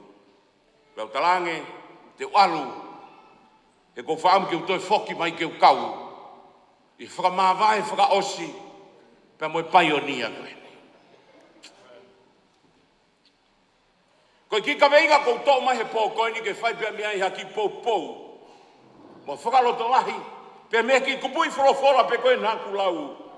Tau te whito ke veso no ua. Ko mere ko ia. Koe mere ia o ko uhinga ki. Koe ka veinga pō koe ni o kune pehe mai. Ko mere ko ia. That Mary, that person, he's the one that I'm talking about. Ko mere ko ia. He ko ui koe mere, ko hingoa ku komoni i ho tau atakai. Mere ofa, mere Luisa, mere taufa. Fere a mere. Ka ko Mele Ilafau o kuhingai, ai tūngai e tau heni he aho koe. What a beautiful name. Mele Ilafau Lenati. Ko hingoa mere, ko hingoa rea aki lahi taha peia i mamani he aho. Why? Because of the Catholic Church. O kuna wawa ki nau tolu he toko taha piriona i mamani. Pa moe lotu misa aho kotoa pe. Ko hingoa e koe ni. Kuine ua Britania. Na whakahuafo ki na ua ko Queen Mary. I fuakawa motua. O ki ai e mere uai o talanoa ki ai e fuakawa motua. Ko Mary ko ia a e tu fefine koe o Moses. Ko Mary ame hono hingoa. Ko hingoa ta tau ke ia. Pea mo toko taha i he whare ko ia. O taha ngai ha Israel. I he fuakawa fo ou. O ki ai e mere ono o tau laua i he forofora. Ka tau te fito i he gospel i o ki ai e mere lalahi e nimai. And that's why the Bible is saying, especially the text today, I'm talking about that Mary. I'm not talking Mary, the mother of Jesus. I'm not talking Mary from Magdala. I'm talking about Mary, the sister of Martha, the brother of Lazarus. That's the Mary that I'm talking about. And that's the Mary, I believe, that paint the picture of kung eta vari mega te kitau tolu. I'm mauye kau nanga na whanong ke malanga to kita. Pako whaam, ko ki konga peia, o he wahe po kaini.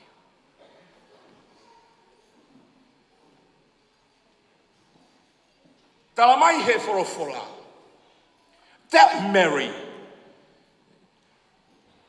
the Mary that brought her beautiful oil or perfume on an omai and a mea whakanam nei ke takai ake vahe sisu. Pako tau to whanonga he maranga to ke tā ane nai, peo whakakau ki ai, me whanonga mai, ko mere ia ko ilo.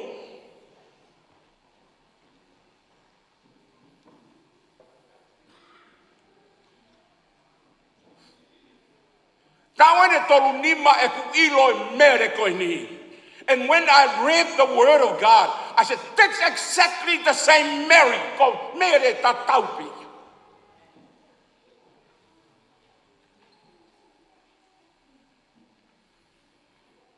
Ne ita kawakonga, ne ita atakai, hamea kuke weisi ai koroa mahu inga koe ni.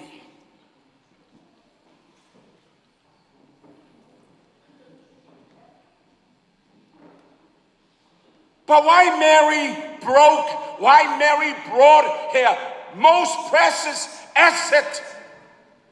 But the fahia ko uhipe ko ilo e mere who she is and who he is. Kono uhinga ia na le faya ye laka ko ia.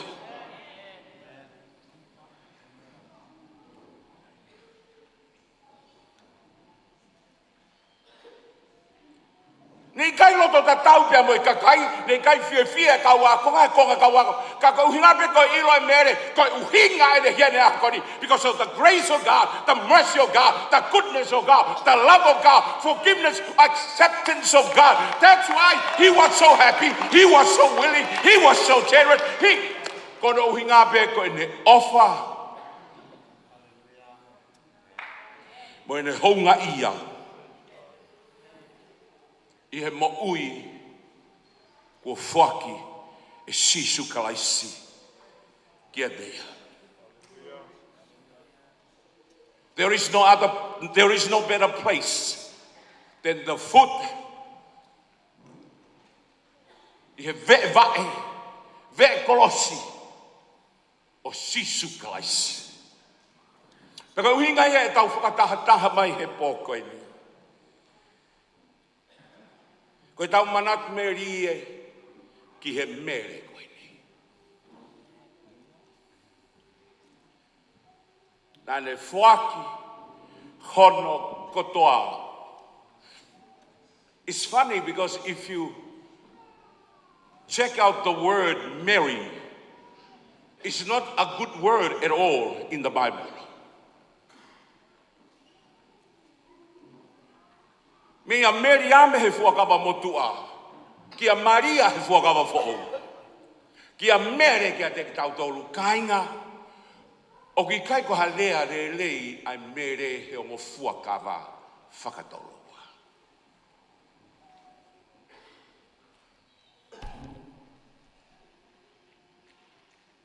O kuhinga mere i he ongo fuakawa whakatoloa. The word Marian or Maria or Mary, it means rebellious, stubborn. O kuhinga ia ko hame aku mau. But no wonder why Mary. Tau whanongo, tā wene whihano, vahe. He toke tā, e ne testimony, osipe maari, whakaheke anke ngau e aiki. From young age, this Mary, She knew who she is. That's why when the Fitaulaki Bamo Jesu Christo, Oange me akotobe, Foake me akotobe, Tukuloro me akotobe, Koi Honga, Hekona Aliafi, Koi Ahokoi Negasai. But today I'm so grateful for the grace and the mercy of God. That's why I'm so happy. Just open and surrender all.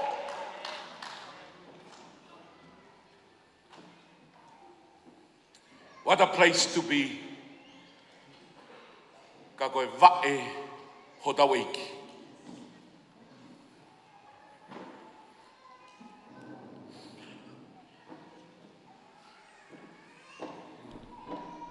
Ia tō lahi, na whape mai ka te hao. Kao.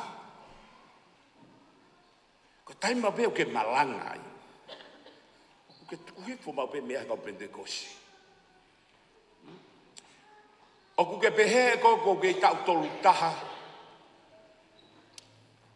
Ko tau eni e whaua e ku ma ui ke heiki.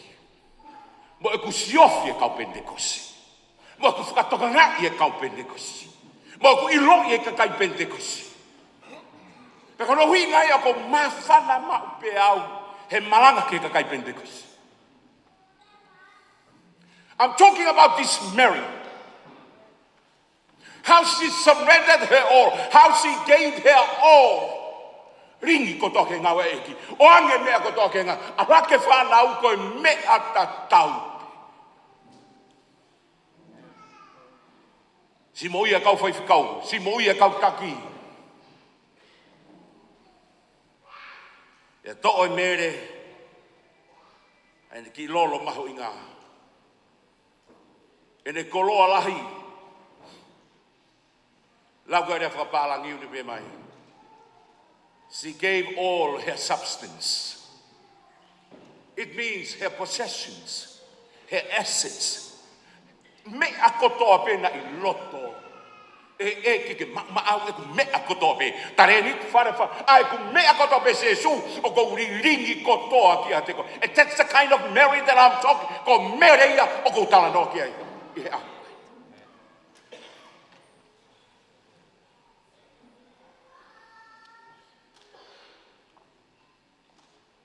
Te kelau ia luke, te kelau I conspiracy nei. When Jesus walked into this family, he ne hu ke family pe tani. Fe mo e kina ma ata talma he forofola. Le fai te mere. Ba e o sisu.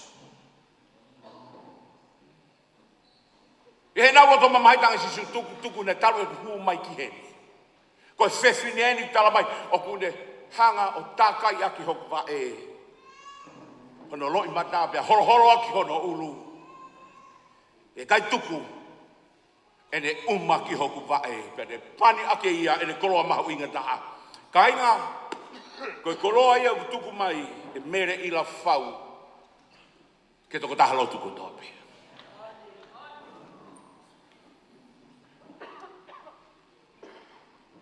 O si ilau he tau lahi fo I e whainga toko lahi ia. He tawhuru amnere. Ka ku ilo I e mere whaitu na hau pia mi ai. Ka ku ilo I e mere whaitu ku hau ki ai. He ka mahe kai mahino ka te koe. Ai mea koe na hau mi ai. Ma whaitu koe o ku kei ai. He kai pete ka ririu koe.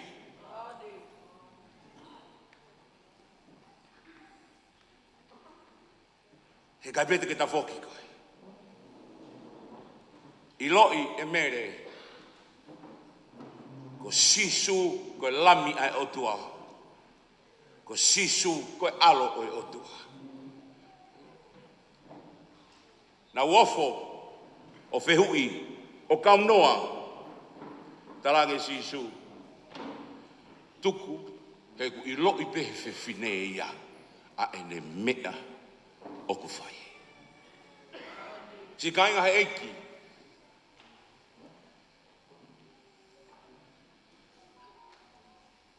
Whanau ki he rea, whakau ana hina. She is the mother of the ethnic group. My sister, she is the mother of the Tongan group.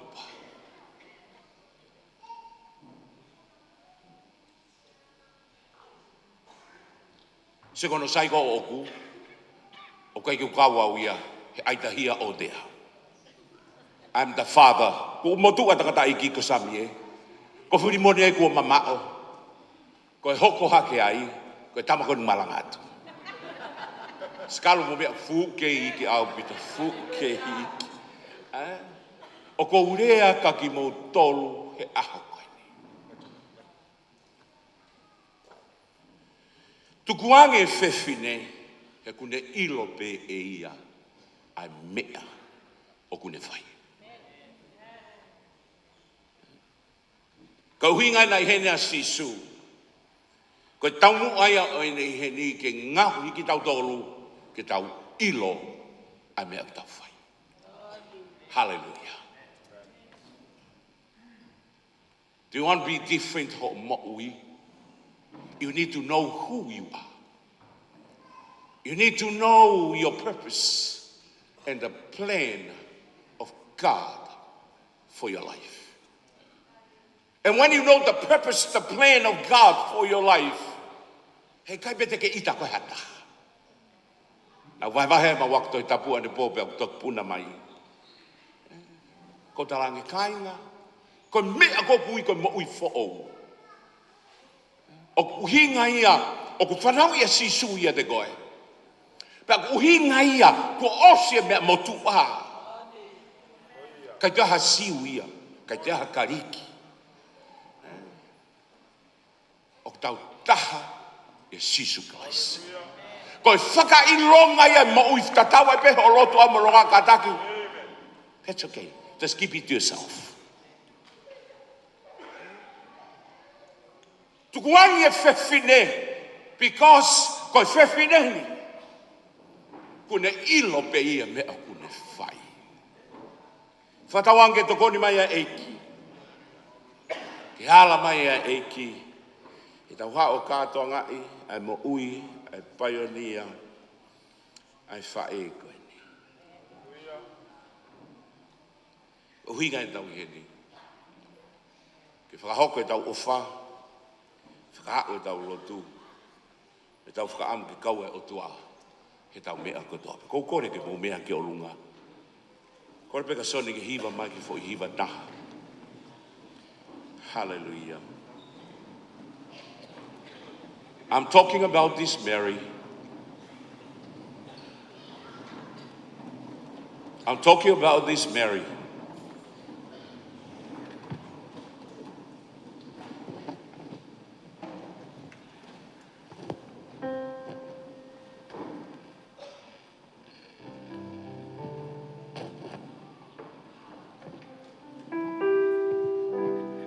Father, we thank you.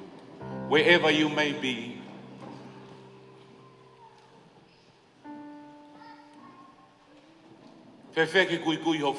just close your eyes wherever you may be. I sense in my spirit that I need to give you an opportunity tonight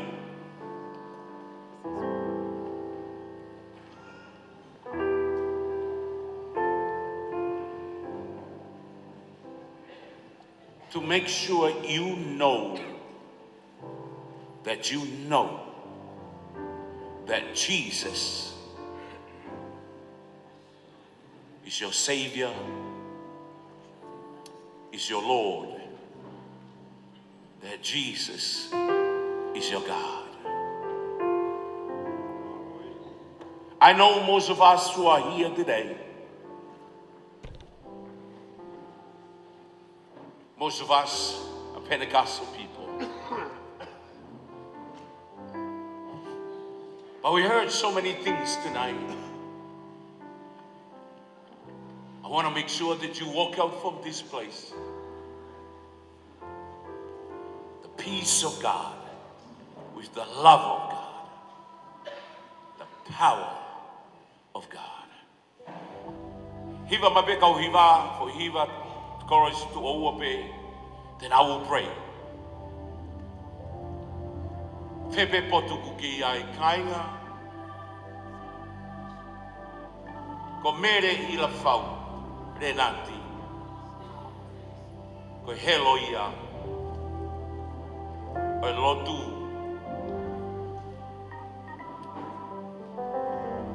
lotu whapentekosi. Me au uruaki na ku ilo ia ia. Ke au na ku aahi atua i kona api le puke. O au ke ahu koe.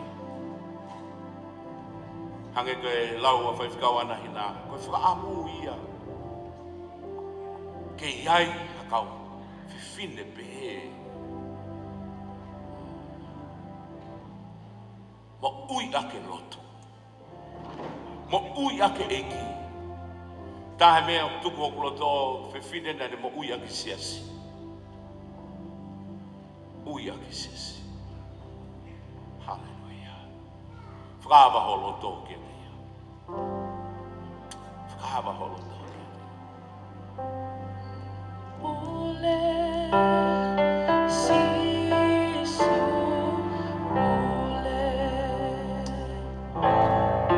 Father, we worship you. Nahi a koholotu e pōkoi. Ke pure a sisu.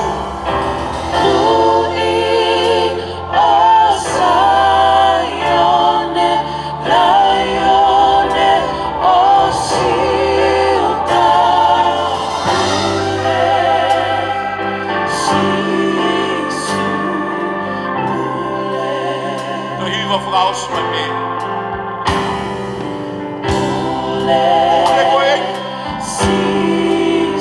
Yes.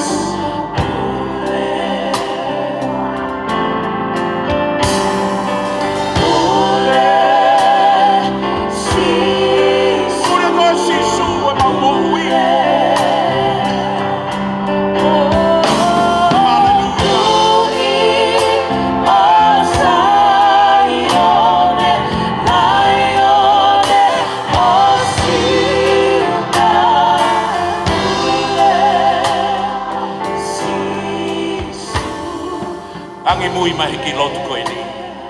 Sisu. Pure koe I he ku mo'ui. Toi ai mai ki roi lahi. Sisu. Pure koe he ku mo'ui. O kou fuaki ka katou pia maau. Ke hoko koe ko hoku whaka mo'ui. Ke hoko koe ko hoku eiki. Amen. E tamai ko lotu ia o e pōkoi.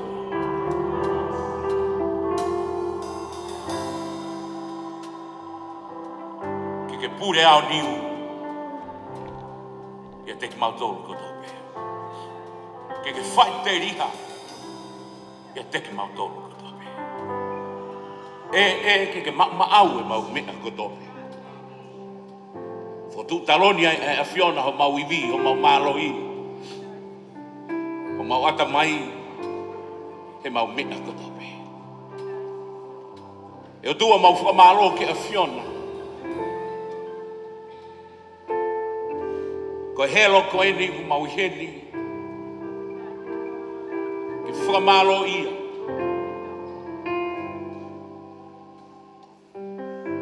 A ministry na ne whaki. Kaitonga. Mau salute kotoa ki ho se vanity. Hange koe tohi na e whai. Pia mehe Palestinio e siasi. Ko mau kau kotoa I kai ngata be I hono whare. He mo ui. He tupure kina. He tui. Pia mo ngawe a e koe kulotu ia e o tua, o se vanity Dr. Lenati. A kerese ai a Fiona. A kerese ai a Fiona. Toi ngai whanau kotoa. O whetongi ho nau te unga he a koe ni. Aki ai whiwhia ai a Fiona. Toi ngai proklama, o aki a pongpongina. Lau Maria Mauni oni whakakato beha Fiona. Tuanga ne rei me lang ko to be whakafoki. Whakateunga beha hoa Fiona. Mau kore ko toanga beha ni. Ia sisu Christ ko mau eiki ko mau whamohui. Amen. Amen. Ke tapu kina ki motola e ki mo me ai fo malo.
whamaro ke welo tongan o ho whaitikau.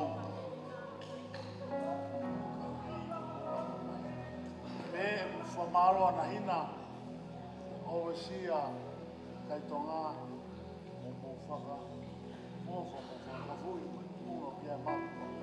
Tautou ngā toa ani o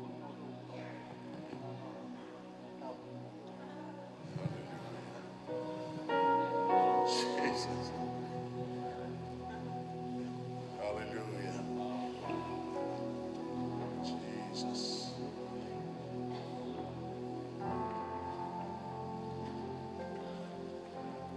Jesus.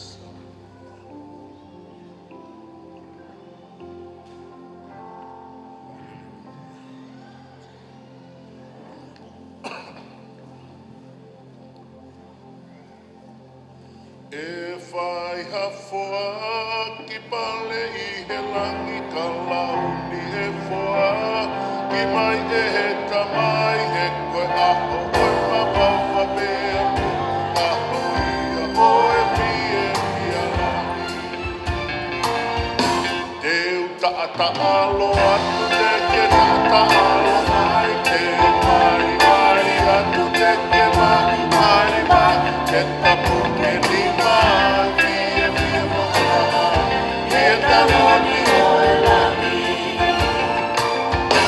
If I have foa ki pale I he langi ka launi e foa ki mai e he tamai e koe aho oe mawawha mea moe aho oe mie mia lani. Hallelujah! Te tatalo te tatalo atu te ke tatalo te mari mari atu te ke mari mari te tapu ke ni mai mie mie moha ke taloni oe lani. Te tahu ki o mama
Hallelujah.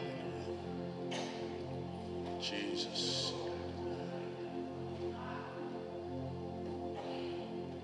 Glory to you. I'm going to a city. There'll be no more night. Mama's gone to a city where Jesus is the light. Trumpets gonna sound. I'll be going. Mama's gone to a city today. Let's all sing. I'm going to a city. Be no more night. I'm going to a city where Jesus is alive. Trumpets gonna sound. I'll be gone away. I'm going to a city someday.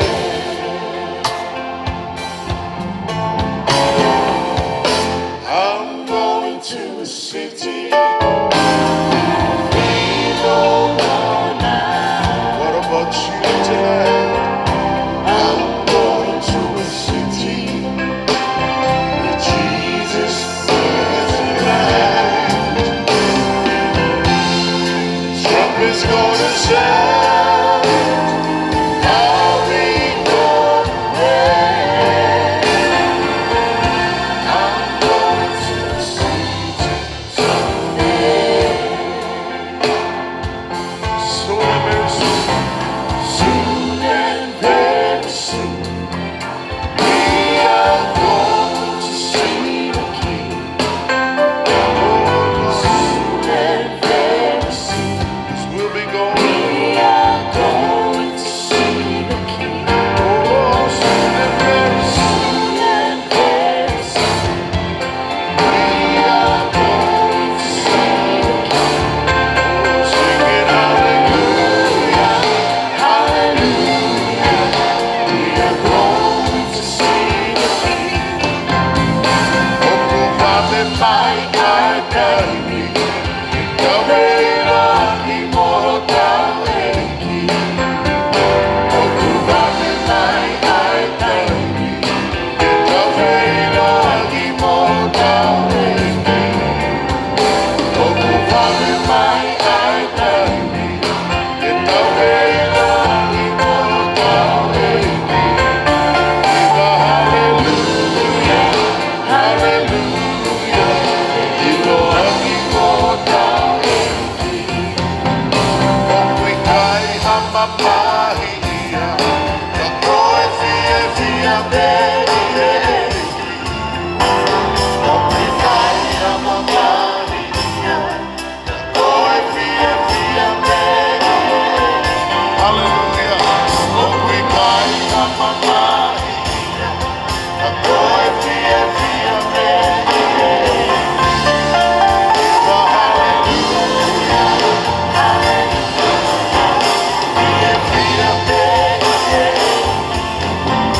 Soon and very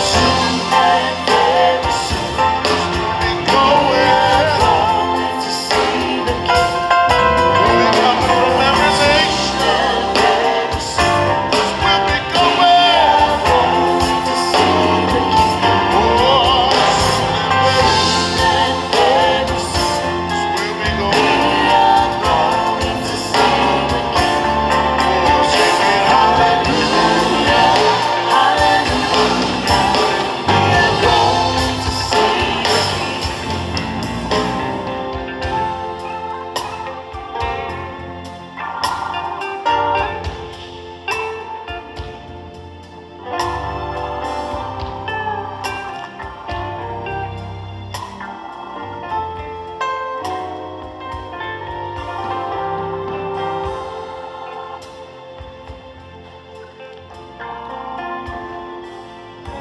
Hallelujah. Hallelujah. Da whamarong whawhita ki o tua. Ke hibe ke pōwha ofa. Ka lava mai me ngai whitu ke kehe no toko toa peki tau I heni. Ia e ni heni ko whampe ke whawhanga e whamalo. Ke hibe ke ka waha mai me San Francisco I California. Ke hibe ke na maho inga ia. I leo whae koe ni. Whamalo ke toko wā. Isaiah V. Inga tai foki. Brother Tarlisa. Man Tarlisa. Pepeki si ono hoa. Lupe Tarlisa. Pe foki si ono fuha. Koe. Tō taha koe ni koe ko mātua. Koe ni koe ko mātua. Una sino I iki. Ako na fuha. O sino lahi. Koe ngana tu whatahe mo ki mātua. Whiwhia o pito. Hewe si whamiri me kainga ko tau pe. Ko tau te mui he mo e tahe whakakolot pe me ka te au. Sio ke monu mo makehe ai whae ko e ni. Haha molofia. Ke ai ha mea Faka'eiki ia. O ku mea mai ki ai ha kau whaiwhikau toko lahi whau a pe. Ia tautu peo whainga keu whamau mao. Ai mahino mo e alaha nam kakala o mo ui ai whae koe ni. I mea whakaotua. Talo pe mehine kei whine mui ne tari e ko si sukalaisi. E a pongpongi, e tau whiohi whakaosi, mono whare kere kere. E toko mai ka katoa I e pio ka lafi, pe ko eulogy, whae koe ni. E ho mato aki, honga ia, ko haiki mau tolu. E hao whia e kau taula eiki, toko lahi mehewa. Tau kai koe whunga waka pia o Pentecosti. Ngai whunga waka ke heke. O mau mea mai, tuku, o mau moua. I tau kau ngā whawhitai ki o tua ko hiko moui ai whae koe ni.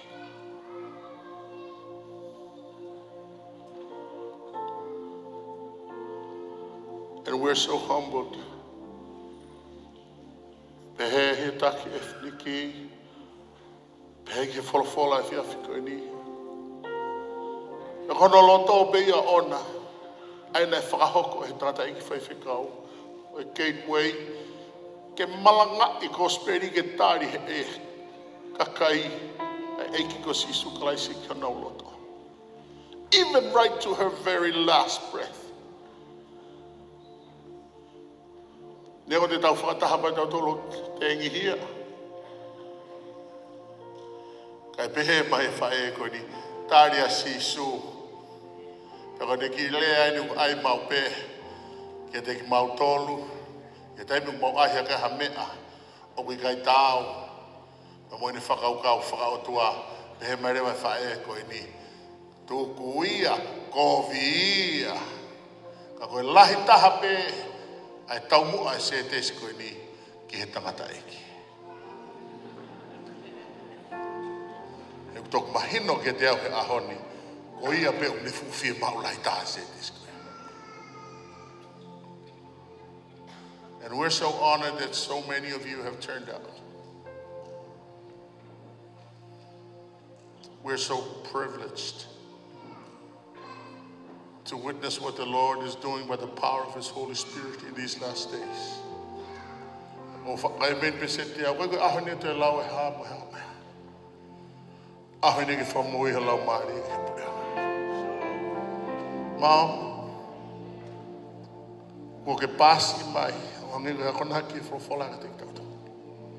Ai fuka, a koe kore atu, ore wano pasi mai ka au pasi ka sami. Mua mua.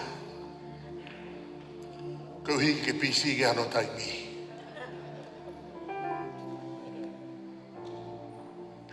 Katok pas magetia.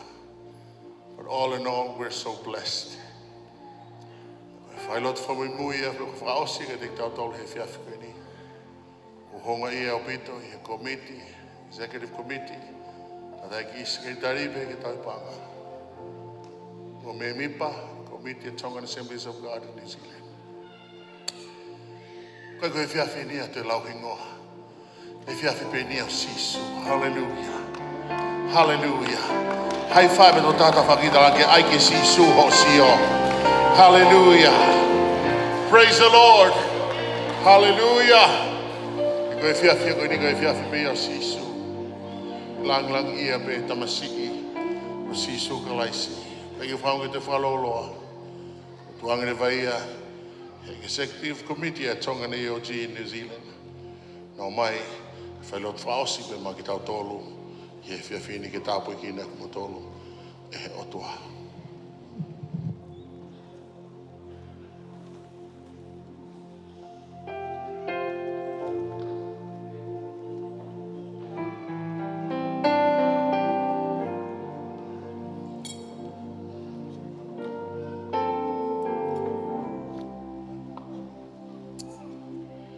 Kore peke u whamalu atu. Ngai tala whakatapu ko tō pēku osi no a whaki. I e pangai e kini. Peke ngai kupu whekawaki ko tō pē ku osi no whakatapua. Tā mua ke whai hatau whamiri whakaosi. Te mo mere i e whiawhi koe ni. Tuku pe mua ke toka pea mere ono whakalake pā. Ka kou kore atu mua ke kātaki peho eiki.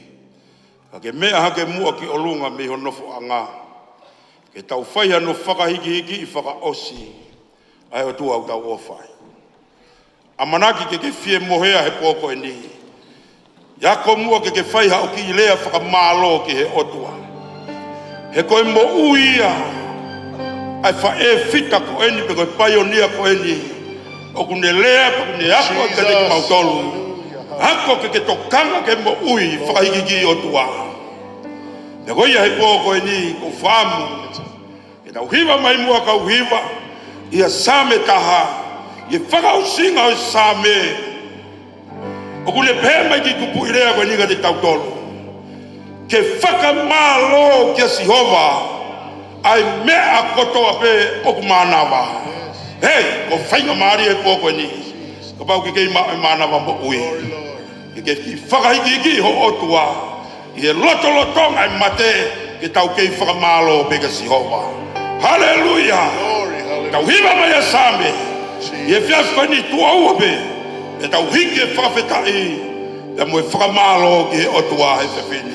Whakamalo eiki, whakamalo eiki, tuku o kakai keiki o whawha. Tupe ai whakamamawha, eiki ake o nina. Tuku o kakai keiki o whawha.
e ke ia mo nau nau.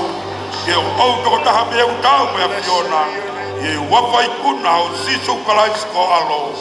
Ka o mau whakamo ui. Malo au pito. Wangarerei ka ke me ai whako me anga. Ie ka wheni.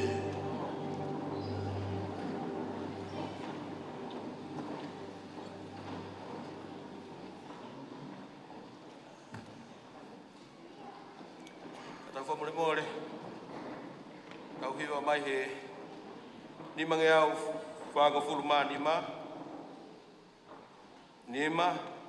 Whanima. Karistiane oua. Oua loto si. Neongo homo ua he fu mamahini.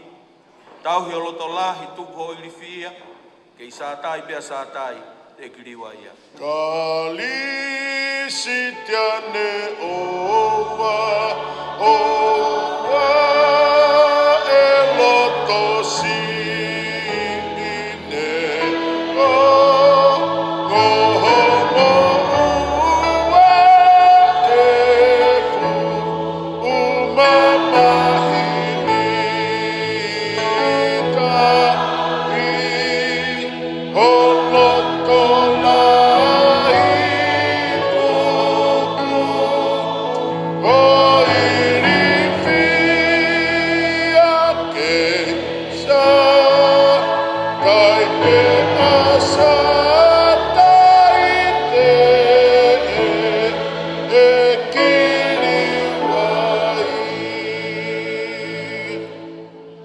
Whakateunga e rire o e wao, mea kai he manu puna au ki kai ke ngalo, inasi ene tuwha a lango mo e he, kai huanoa ki taua si ene whakapere. O kune whakateunga ai rire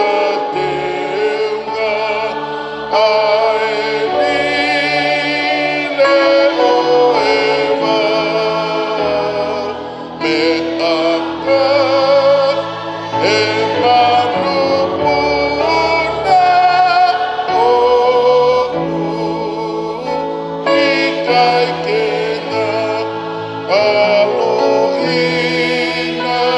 kai e manu Neongo be mau mau, e tau he ngowe anga, mate e whakamanu, mole whalala anga, ko au teu loto lahi, ko au teu fia fia, kei sātai pia sātai, te kiriwa ia. Neongo be e mau mau, e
Tō mafi mau whamalo, mau whawhetai lahi at ki te koe. Taimi whakakoloa, taimi whakawhiawhia ke te mau tolu. Mau heni ke katoa ngai, ai mo ui, ai whaiwhekau, ka koe paionia i ngau e a whiona. O mau lotu ke te koe, pa mau loto whakapa i e whiawhikoene. O mau whakawhiho lau maari e ke rea mai ke te mau tolu. Hoko koe ako naki, hoko koe pōpō ke te mau tolu. Ko hea koe whanonga pa mei taimiki i tāni ti. ke lang lang ia be a fiona ia me ka tabe te mau fowai ia sisu Christ ko alo ka ko mau fo mo ui amen o kore ke u fanga i fatapo tabe le ka mata ke Faka'eiki o e fefini ka taba pa mo ke u fai ki vai no pe me te tau tol me fola o tua o gaya whakapapalahi au pito i hoko loto ko hia ko tau i hen whakataha pa mo e taki o e World Tongan pe pe ke komite o World Tonga pe pe ke taki o ngai whanua o gaya e whakapapalahi pa mo e ofalahi ke te mautolu taki o e ethniki pe pe whoki e kainga o e Assemblies of God pe pe whoki e whakapapalahi au pito ko hia ko i kau pioneer o tau kau ngawe o tau hen whakatahi a koen tau fia na kai tau me pehene a honi kau hia ka tā whihina nau whai o tu ungai ai tau kau i e pue i a koen pe kwai ai whakapapalahi au pito at ke te mautolu o whalahi pa kai ati whai ko nika anaika Faka'eiki ko ni he mo tau tolu e kai ngalo ai ngahi tau anga pa mo ngahi ngau ko tau pe o tau whai ke pure anga o tua atua e whakapapalahi ke whahu pe pe ke ulumotua pe whoki e whakapapati ke kau tangata eiki kau whine eiki o motolo no toa pe kai ngalotu tau heni e ahko eni o kua toa o whalahi au pito heni ki he uitou ko e President Malolo to e tā Mele Lenati o whafonga atu ai o whalahi ke te koe pe me he ngau anga i Tongan Assemblies of God. Malo apito ai ngawe o pure anga i otua. Pe wai ai o whalahi apito atu ki te koe whakau la soni. Palestini awe ngawe. O kumautu pe ke teke pou i he langa i pure anga i otua. Kau tau ilo o tau kau kotoa pe ke sinolahi o i otua. O kou whakapapalahi apito i ahoni ko hia ko e sino kere o e pekia. Ko lawe i pe o ku mautua ki mautolu ke o miha ka naki ko hia ko e molmalu e po koeni. Ko tau whakapalo ko hia ko e whekau, Faka'eiki eiki o mahu inga pe mahulu mau pe wholofola e otua ke tau mo ui. E o tui e aho e pōko e niha tau lawe ki e ngawe i kuna na e whai koeni. He kai osia. He tau ilo ko e na kai ki toi tuku ha mea. Ko e oski a verenga ko toa pena ane whai. Ka hui ako e pure anga he otua. Nā kurere mai he ngahi wike ko hiri ange i e tānge a e tamai o tau ngawe. Ke urere mai o lotu i a tau ni maua ko ia. E na nofo mariba mo e tau ni maua ko ia o ina ngawe whawhai whekau. Nā ku kore mai ki ai ke kātaki mua pe lava ke tau kumi atu hataha. O ko ongo i pe koe ke tāu mo i ngawe koeni. Pe ane tala mai ka te au hau pe koe he utalato e mere ke hau. Faka'eiki. Nā ku ilo kui kai koe tu ngā uhinga e tau ngawe ka koe whekau pa mehe otua koe mehe mahu inga. Nā ku lere mai mai whekau e ua mehe otua i aha ko ia. Nā ku talanga ki te kina o koe whika ni maua koe whakaosinga e ngawe apostol ko Paula. Nā ngawe apostol ko Paula me whahiva 80 o ne whakaoske ni maua 80. Pakatunga koe ai ni maua o kurea mai otua i he mooni koe nika te tau tolu. Koe ngawe na mo whai ki he otua koe ngawe whaka-apostol. Faka'eiki eiki. Pe i aha koe ni ko ikuna homo ngawe. Pe koe aha koe ni neongo po osi ai ni maua ka e movete ai ngawe i maman katoa pe. Faka'eiki eiki. Koe whika honoa na kulere mai mo ia, koe whika ni maua i he toi tapu. Koe ahoi ai ni maua na e langai e ne maia ai a nai holofa. Pera tuko e ki holoto e kurea ki he a koe ia mo oni koe ni. Koe a kotoa pena e mau i he whiri he ministry koe ni. E toi langai ia e otua. Faka'eiki eiki. Ko kakato e ni maua. Ko kakato ngahi ngawe na e whai he whiri. Koe ngahi a na e holofa. e toe restore ia whawhetai ki he ki. Pe pōko ni kou tau pau whamalo ki he otua. He kono ingai hanga otua raise up e ne mai he kuanga whaskoni. Kene bring a restoration ke ngāwe ai otua. Pe au tau whawhetai lahi ai ki he otua. Whawhetai ki he ki. Pe pōko ni he kulere mai pe au whakakaukau pene o si lava pe au i he kei mou ia mere. Taimina kua umai ai pe toe whahako mai he Palestini. Ke te whakahoko pea e o wau e hakoeni. Pe kou lau ia koe tāpuaki. Whawhetai ki e ki. Pe kou lau ia koe monu. Te lawa ki wholofolo ke te tautolu i hakoeni. Pe me he kospere na hiki e sione. Wahe koe hano wha, pe koe vesiko na tolu mofulu maa wha. Whamalo lai fo ke kau ngā ngau e ki e ki. Nā tolu e komiti na nau whataki mai e ngahi whailotu koini o ngai pō koini o hau mai ki pōni. Me lahi apite nau lawe o whelawe i pia moe he vani. Lahi apite lawe whelawe moe ngā ue nei whai he otua i he mo uia e whai e koini. Ka e pōni wai ki wholofola ma kehe ko whaam ki o om ke te tau tolu. Me sione vai whaves tolu fulu mā wha. O pēr wharea e wholofola heni. Pea talange e si su ke teki nau tolu. Ko e kung mea kai ko e whai o e whinangalo o ia na ne whekau i au. Pea ke whakaosi hana ngaue. Whawhetai ki hei ki. Ko e kung mea kai ko e whai o e loto o ia na ne whekau i mai au. Pea ke whakaosi a ene ngaue. Ko whorofora tuku e ki hokulo toke hanga o whamāpōpua ke mo ia e whae whita koeni. Lahi apita mea ke whai kia e tala noa. Kau talamai e wholofola ke te tau tolu e mātiu vai koe iho no no. Vesko e no tongo fulu mātolu. Ke mou fōfua kumi ke pure anga o e otua mo ene mā oni oni. Pea e whakalahi e ngai me ani kotoa pe kia tek mautor. Whawhetai ki e ki. Koe whakakau kau o mai koe ke te tau tolu he whia whini. Koe mea ia nei mātea ki he whai whikauni. Ai ke mua mua e otua i he mea kotoa pe. Whawhetai ki e ki. Put God first in everything that you do. Koe mea nei matea ki i he whae whita koe ni. Mea kotoa pe na ne whai, na ne whakamua mua sisu i he mea kotoa pe, i he mea kotoa pe.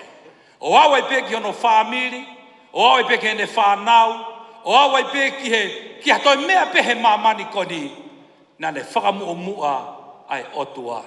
Talange te ko tāta whaki, ai e otua ke mō mua ia. Whawhetai ki e ki.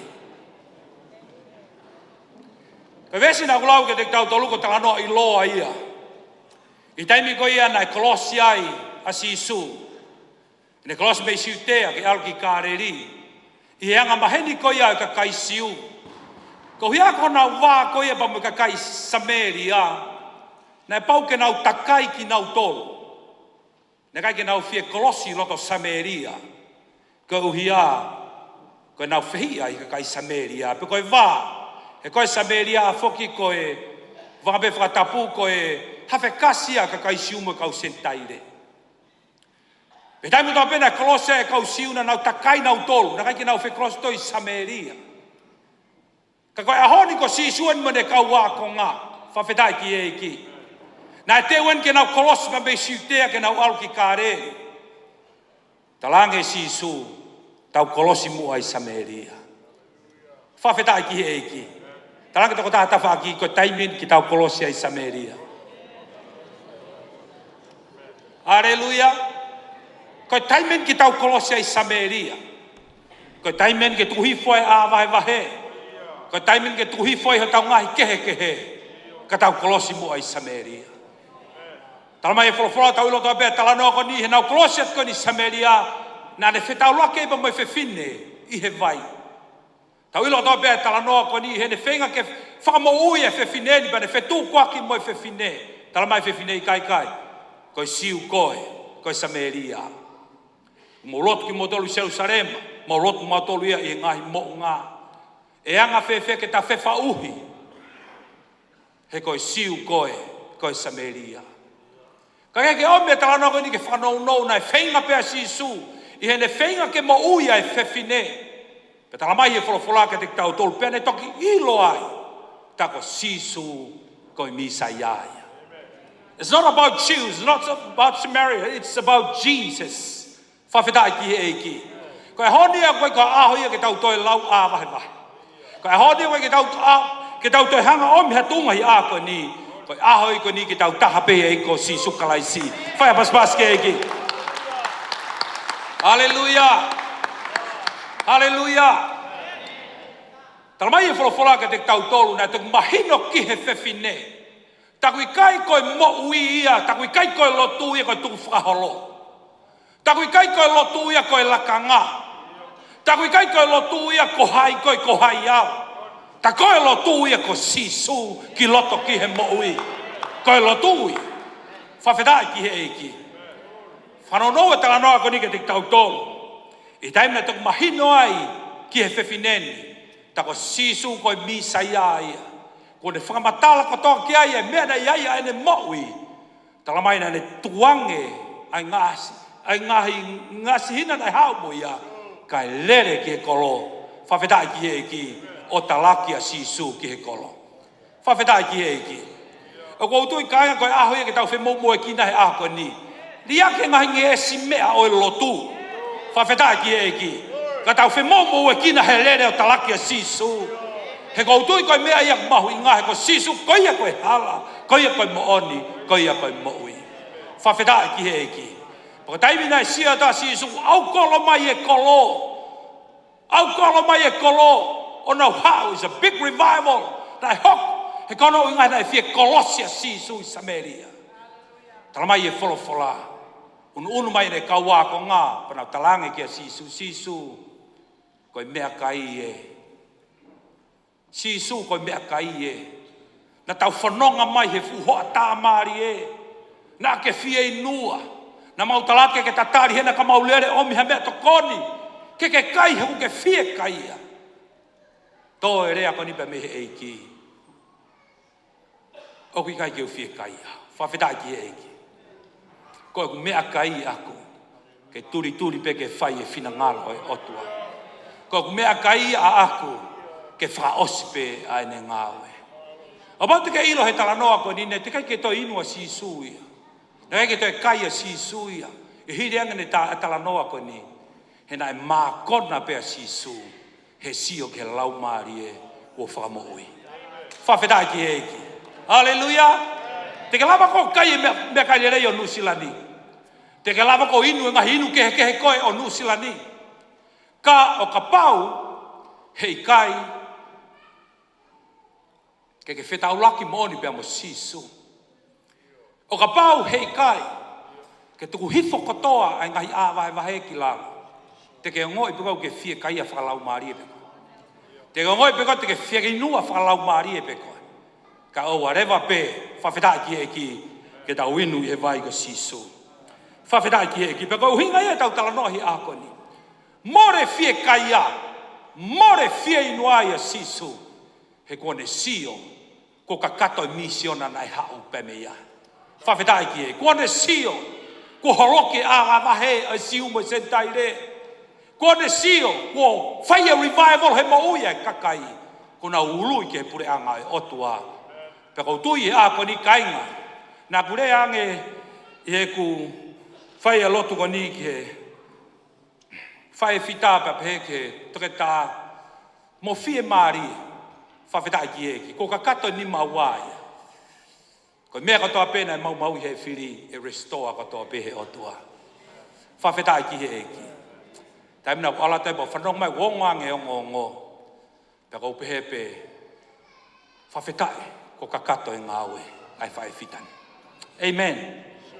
E pāne ko whampe ke ulawe me ke te tau tau nou pē. Nai pē ngahi mea ia nei hanga e mereo ai ke whika uluaki hei ne moui. Ko hinga na ko mai tala no ni ke te tau tolu ko no hinga na e mu ange ka sisu e lau maari e ia i mea kai mai mea inu. Amen. Mahalo ko tau tolu e ki mu ange tau tu he pola ka te whai te evangelio ia amui. Ka ko sisu na mu ange ki ai lau maari e ke mo ui. Peo tau whawhetai, peo tau whamalo lahi ai ki otua. Kau raki mea na hanga e mere o whakamua mua ia. Mana tui koe whakaukau e ako ni ai e otua ke mua. I he wakai ke whae whita kani koe mea na raki mua hene mo ui. Na e mua ange ki ai e lau maari e. Amen. Na e mua ange te ia souls. Iha toi mea pe i he mamani koni. Hoi ana tau whanonga ke ngai talaloto e fiafi koe ni. Ko whepea wheitua na ilo he whai whekauni kuai haki fo i lau maari e ai. Tene fie whakaulu ke pureanga o tua, na pau ke lere he mea lere ki ai. Ta tau i pepe mama a whe, kua pau peke alu ia. He kono inga na e mahu inga ki ai e lau maari e. Ia toi mea i he mamani koni. Whawhetai ki e eiki. Kono whika wā ke te tau tolu. Koe mea tāna e mahu inga nge ki e whewhineni ia toi mea, na e mahu inga apitang ke te ia e wholofola ai o tua ia toi mea. The word, praise the Lord. Na mawinga ke te ia wholofola o tua i atoi mea. I taimi na ne hange ke talaloto na tau whanongo ki ai, i taimi na ne tari ai ko sisu kalaisina e hohori honolo to ke alo ako ki he wholofola ai o tua. Na lava atu ki fisi, o ako e pe ako o toi tapu i fisi. Pa taimi na lave mai ki nusilani, na whai e ngā ue ke whatupulake pureanga o tua. Pena e toi hu, ai whai whekau o toi hoka toi ako toi tapu. Whawhetai ki e ki. E kai ngata e ne ako toi tapu ma ono bachelor degree, e nā toi ako ia o ma ono master's degree i ako toi tapu.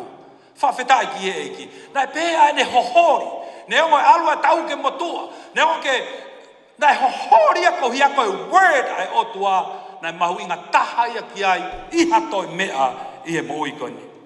Kono whika tolu ai mea nā ne mahu inga i ai, nā ne mahu inga i ai e ono extend a kingdom of God. Nai mawinga ia e whae koni hono whakalahi o pureanga e otua. Ha mea pe e whelawei mo e whakalahi o pureanga e otua na ne veke ia ke whae. Nau ta whanongo i he whiawhi koni ia ke taimina e alu e nofo i Hawaii, lau ta, nofo i Australia, lau ta, kai nofo pe ku angkolo aku heni. Neongo e ne tae loto, whawhetaki e ne tae lata. Kana ne mahu inga ia i extend o e pureanga o e otua. Whai apas ki otua. Aleluia. Ha mea pe ke whakalahi e pureanga e otua. Nei loto ake he whae whita koni ke ne whakakato ia. Whika whaa ke te tautolu. Ko taha mea na e. Mātua ki mau inga ia pito ki e whewhineni ko kingdom's value. Amen. Ko e ngahi teftoi mo oni o i pureanga o e otua. Ko taha mea na ne mātua ki mahu inga ia apito ai koe mea koe mo on. Whawhetai ki e ki. Kai pia mea koe mo on ia koe mea e mate ki ai a bere. Whawhetai ki e ki. Koe ngai kingdom value koe mo ui ma oni oni. Koe mea ia na ne manako ki ai. Koe mea ia na mahulu hake ia ki te ia toi mea. Koe turi ke mo ui ma oni oni. Pe kai ngā taina tau whanongo i he pōko ni. Ai mahu inga o mo ui lotu. Koe taha ia ngai value mahu inga o kingdom. Nā ne fusai ia au pito ai. Put God first. Amen. Ie moi ai whae koni.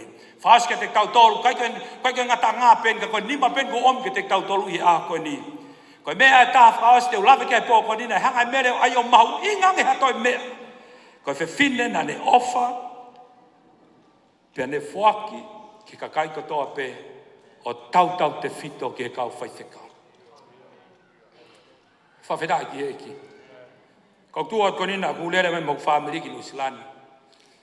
Pa mau tō mai ki Nusilani o whai e whenga. Koe fua kā na mau ngā ki Nusilani. Koe kā i a mere. Whawhetai ki e ki. He kai ngalo e mo ui neonga ku alo mau hamea lere tole rei ange. He kai ke ngalo e kā na u kamata ki Nusilani. Koe kā na e whaki mai he whai whekau kani.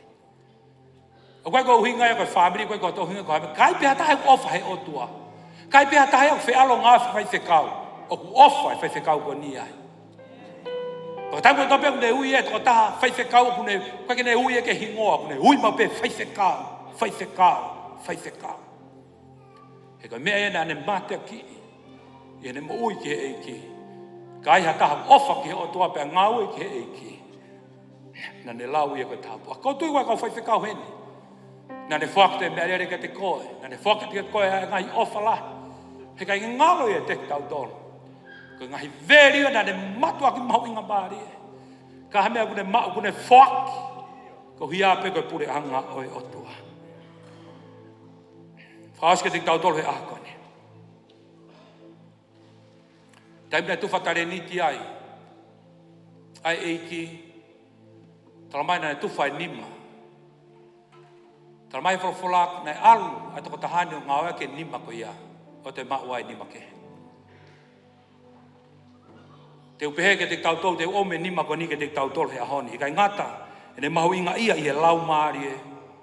Ene ngata ene mahu inga ia i he word ai otua. Na ne mahu inga ia i ono extend oi pure anga ai otua. The kingdom of God. Na ne mahu inga ia i he kingdom's value. Ngai mooni oi pure anga ai otua. Kana ne ofa. Pene fuaki. Ki toko tako tau pe. O tau te fito ke kau fai wheka. I taimina e haua e tangatani mo ni mā. Kone toi ngā wei e ni mā koia. Mā tiu waheua ni mā vesua taha. Pe peheang hene eiki kia teia. Mā lo ko tamai o eiki le rei mō ngā tonu.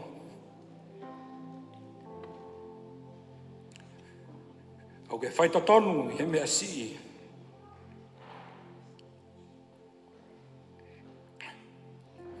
Te whanofo koe ke pure ki he mea lahi. Hu koe ki he whiawhia anga o eiki.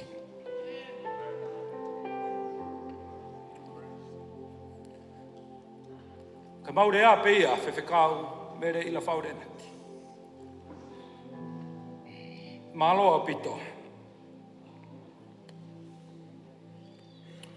Ka kaunanga tonunga. Whaita tonu i he ngāwe e iki. Ko ke ngāwe i e dima. Ko ke anga tonu he mea si i. O hanga he atua o atke te koe ai toi mea au toi lahi ange. I e pōni ko ke huatu ki he whiwhia anga. Oi a whio anga oi atua. Whawhitai ki he iki. Kore ke kui pe whetu ke iai. Ko hea mea ke mahu inga i ai i he ahoni.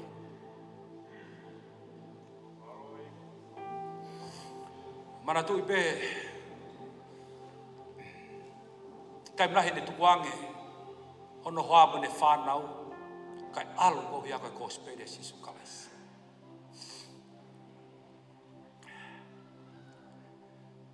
Tau hiu mai hima ko ia hi pōko ni. Pure mai ke wang ha feitupe. Hake he ngau ngā hifo he te rea. Ke he peke o mo mai e ki horea. Ko hiwa ia e whewhinene. Nga ne whakamua e ki he mea ko tō peo e maui.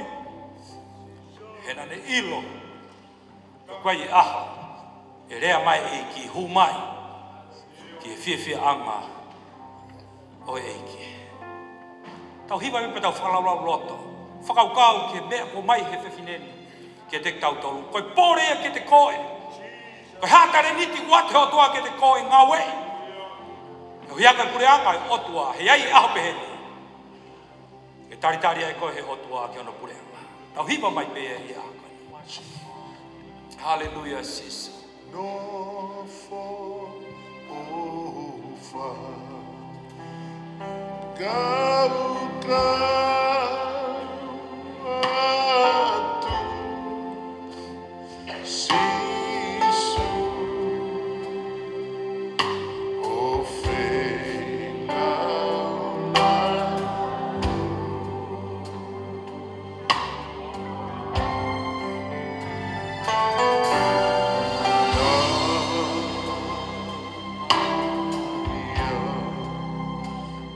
Silver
ke wapa sisu, haleluia, whawhetaikeiki, haleluia, amen. Kore ke lotu e toko tāka tō pē, whamalo ko ia koe whae whita koe ni, me tau lotu ko ia koe ngau whai he otua ke whakalahi ono pure anga. Ua tolu, whawhetaikeiki, haleluia, amen. Haleluia, sisu, whawhetaikeiki, whamalo ke tō.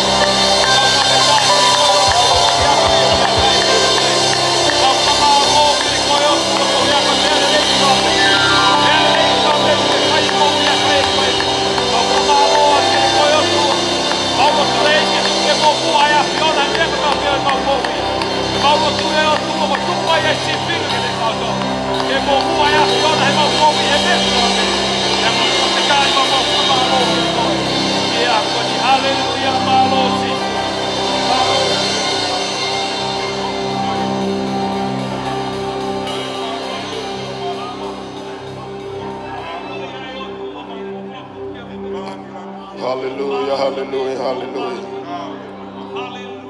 Hallelujah. Ma whamalo lahi I whawheta I whakaiki hiki.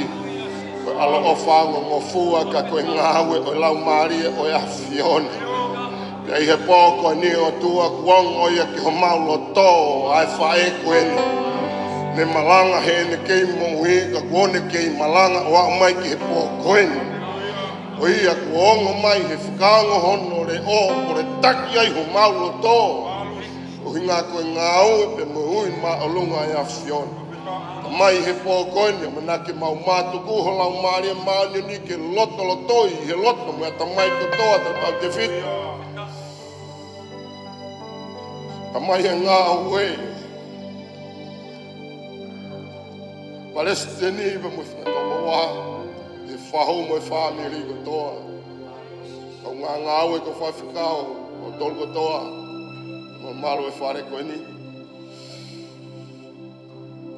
Whawhetai lahi ai ho mau lau maari e po koe. Lawe maa whana ho lau maari e maa ni ke mauloto. E po koe ni ke whawhoke langi moenga ia kotoa ke o ou. Ia klaisi mau whakamo ui kresi o tau eiku sisu klaisi alo whaatua koe tamai. Whio ke no lau maari e maa o ni ke pehea I pehe ho alo whaa kai ngata e tik matolo I whawhini. Kai whai pehe o tai ngata pia tai ngata. Amen, amen, amen. Malo.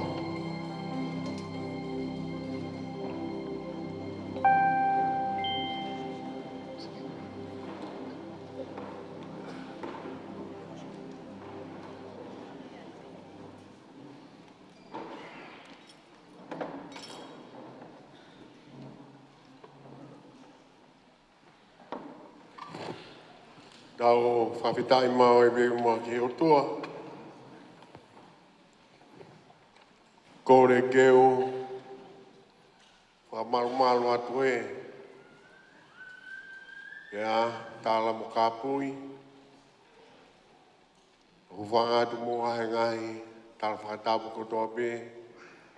Nai ka mata aki. Ai, tau whiohi anga o I whiawhi whakoloa koe.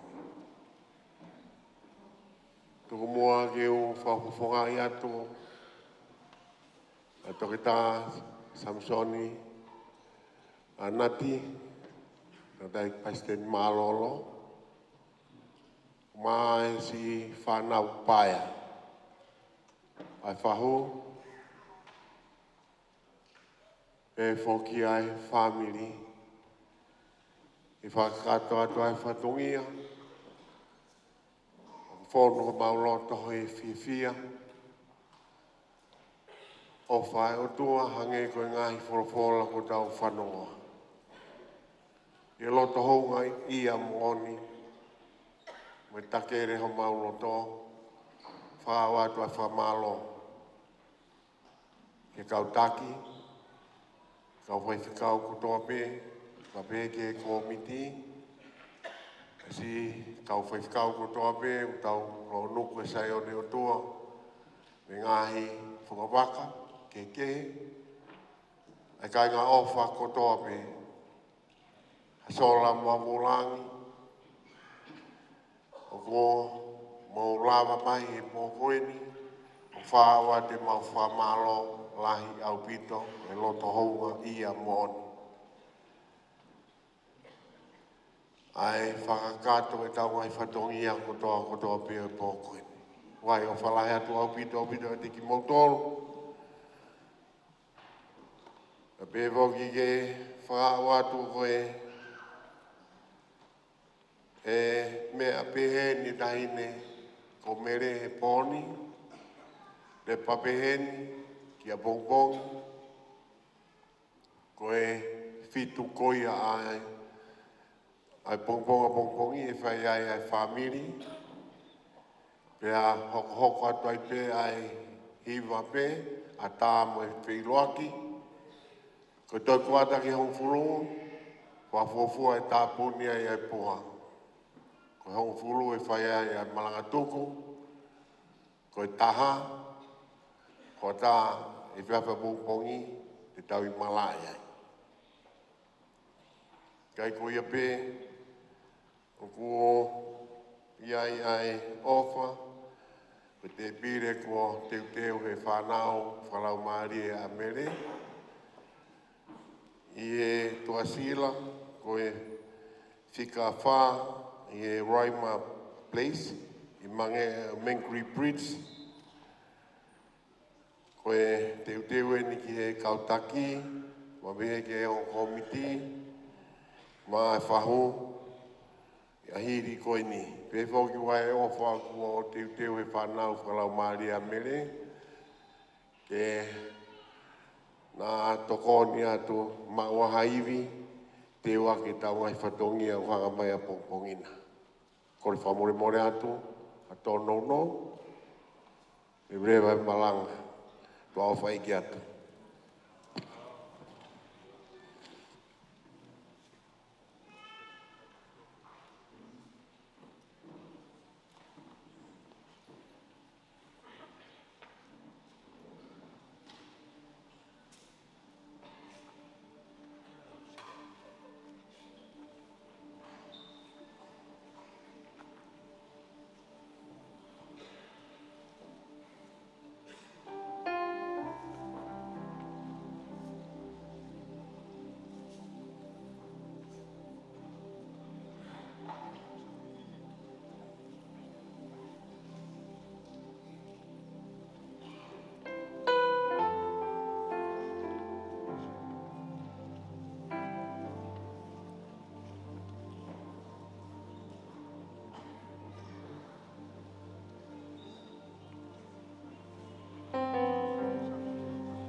Testi. Ia neanga. O pau ke fia nofo o pohiva, te mau hen pe o pohiva, te pia ke whanongo ki a ngahi manatu merie. Te whawhea o whakaosi, te lau houa pe pure atu whae e koe ni. Fia o pito pito, o mea mai, pe a whatau ke tāpu kina i motolo ai pōna. Pe a pau pe o kukai ke fia whoki o api, you're welcome to stay. Because we'll be here all night to accommodate the topic in the Mutulio to our Fatu Malo.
Testing 1, 2, testing 1, 2.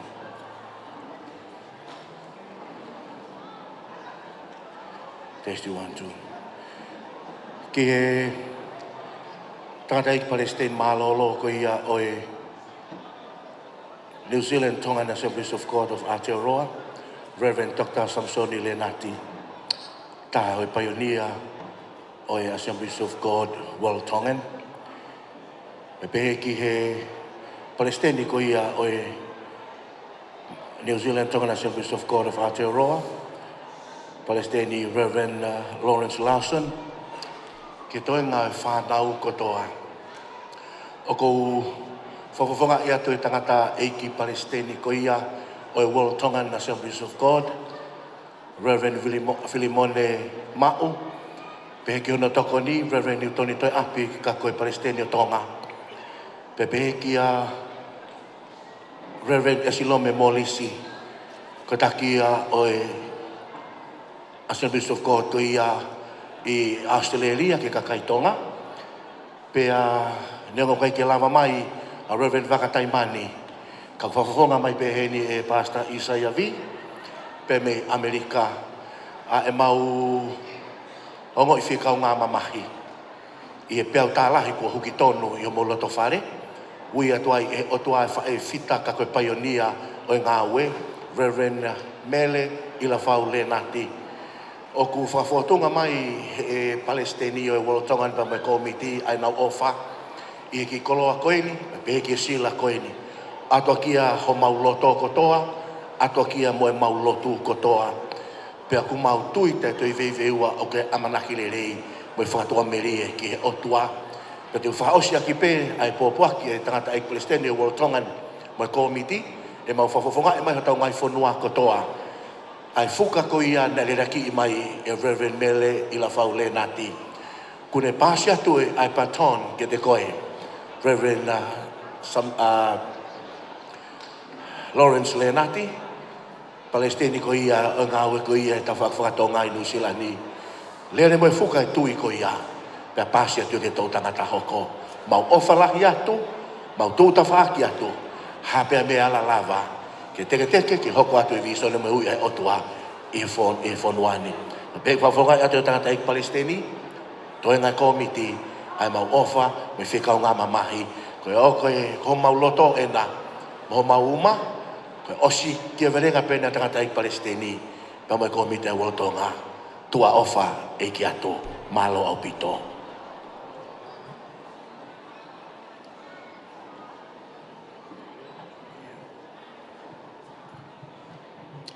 Kolo to peke u, a whunga i atu e, whamalo. Ki tari, taki, tokoni, taki Australia, whawhunga o Amerika. O keke tō mama e ea. O keke uhinga, o mea ko toa ngau ki ai ko mea mō o mai. Ko whainga tawhe o lau maari e o i pō koe ni. Ko mea i o ko toa ngau ki ai. Hallelujah ku. O whiau whainga taa o kuia sekretari. Ko iko mawhataha hen.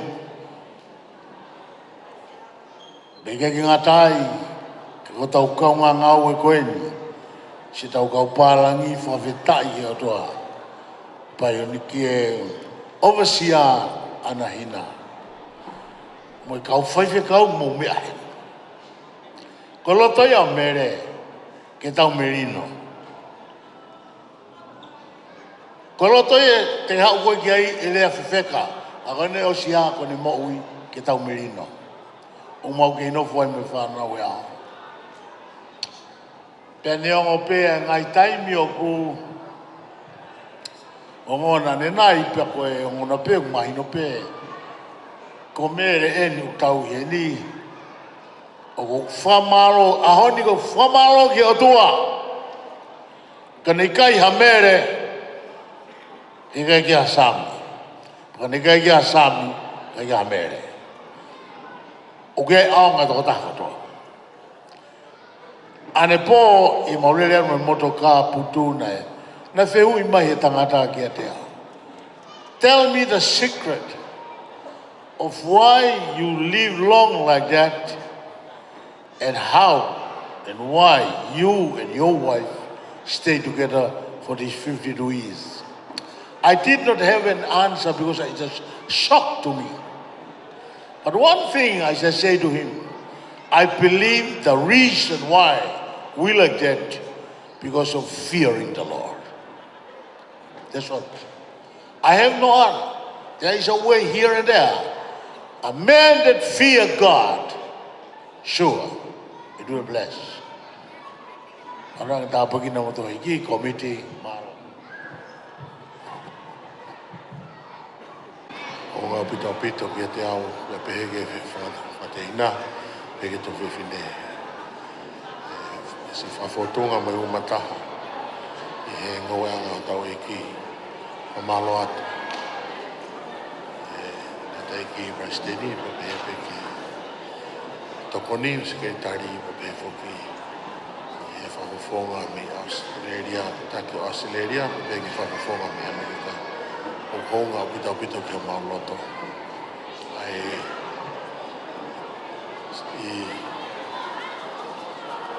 pepe ki hamba kai bala manama o faha pe fai amai yo mau piloto fare masiva kai ki mau lava ki mau tolu ha mea e koe whae nia na lava mea mau ki whamiri koe nia ko uia e kotoa mau whima o peho mou lotu mau whima o ke ua mona ngalo e mau mo ui he ki he whamiri o no kotoa se o no huwhekina o tau whimana to aki ki popo aki e ke langilangi ia pe tau iki ko sisu kalaisi Amen.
Get